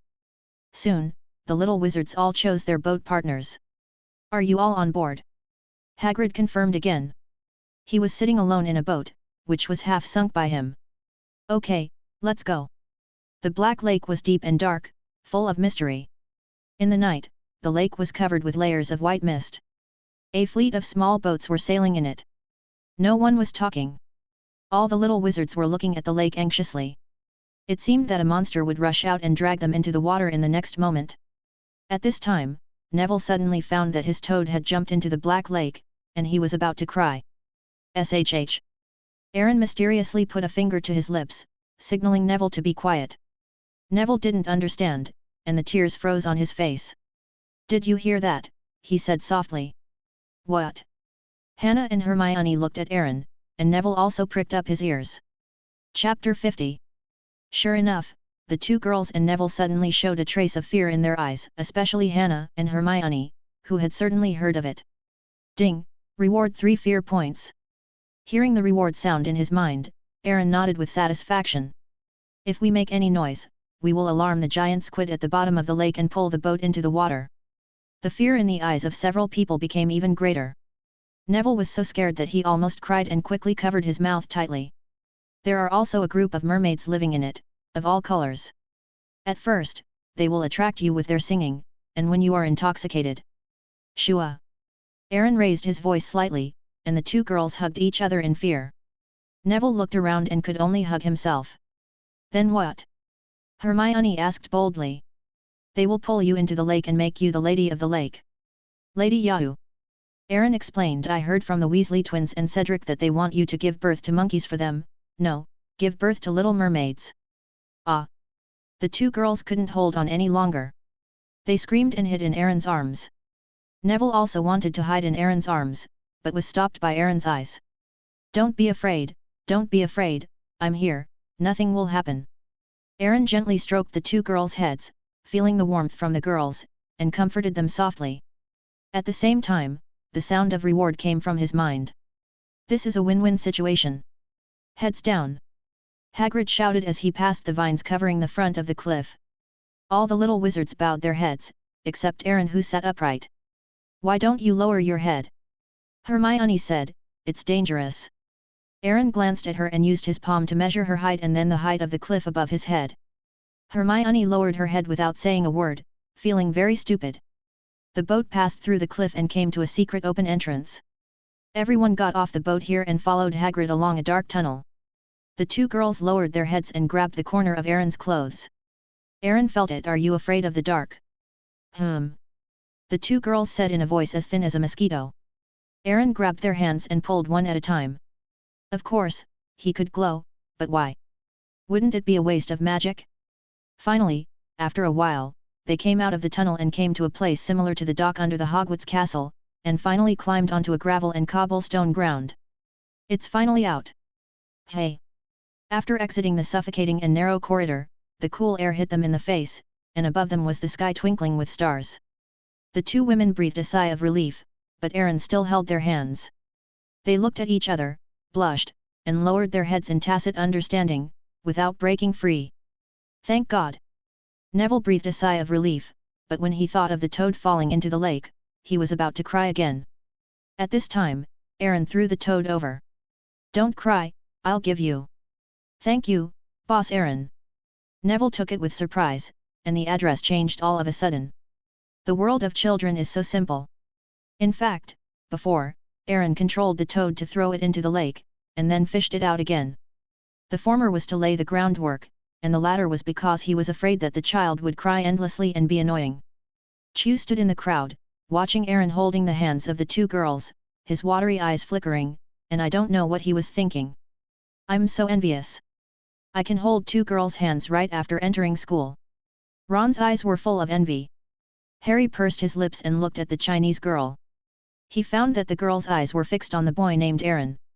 A trace of disappointment flashed in his eyes, but he was convinced of his defeat. Aaron was indeed very handsome, and his previous tricks were indeed very cool. If he were a girl, he would probably like this handsome and powerful boy. Finally, everyone arrived at a flat and wet meadow under the shadow of Hogwarts Castle.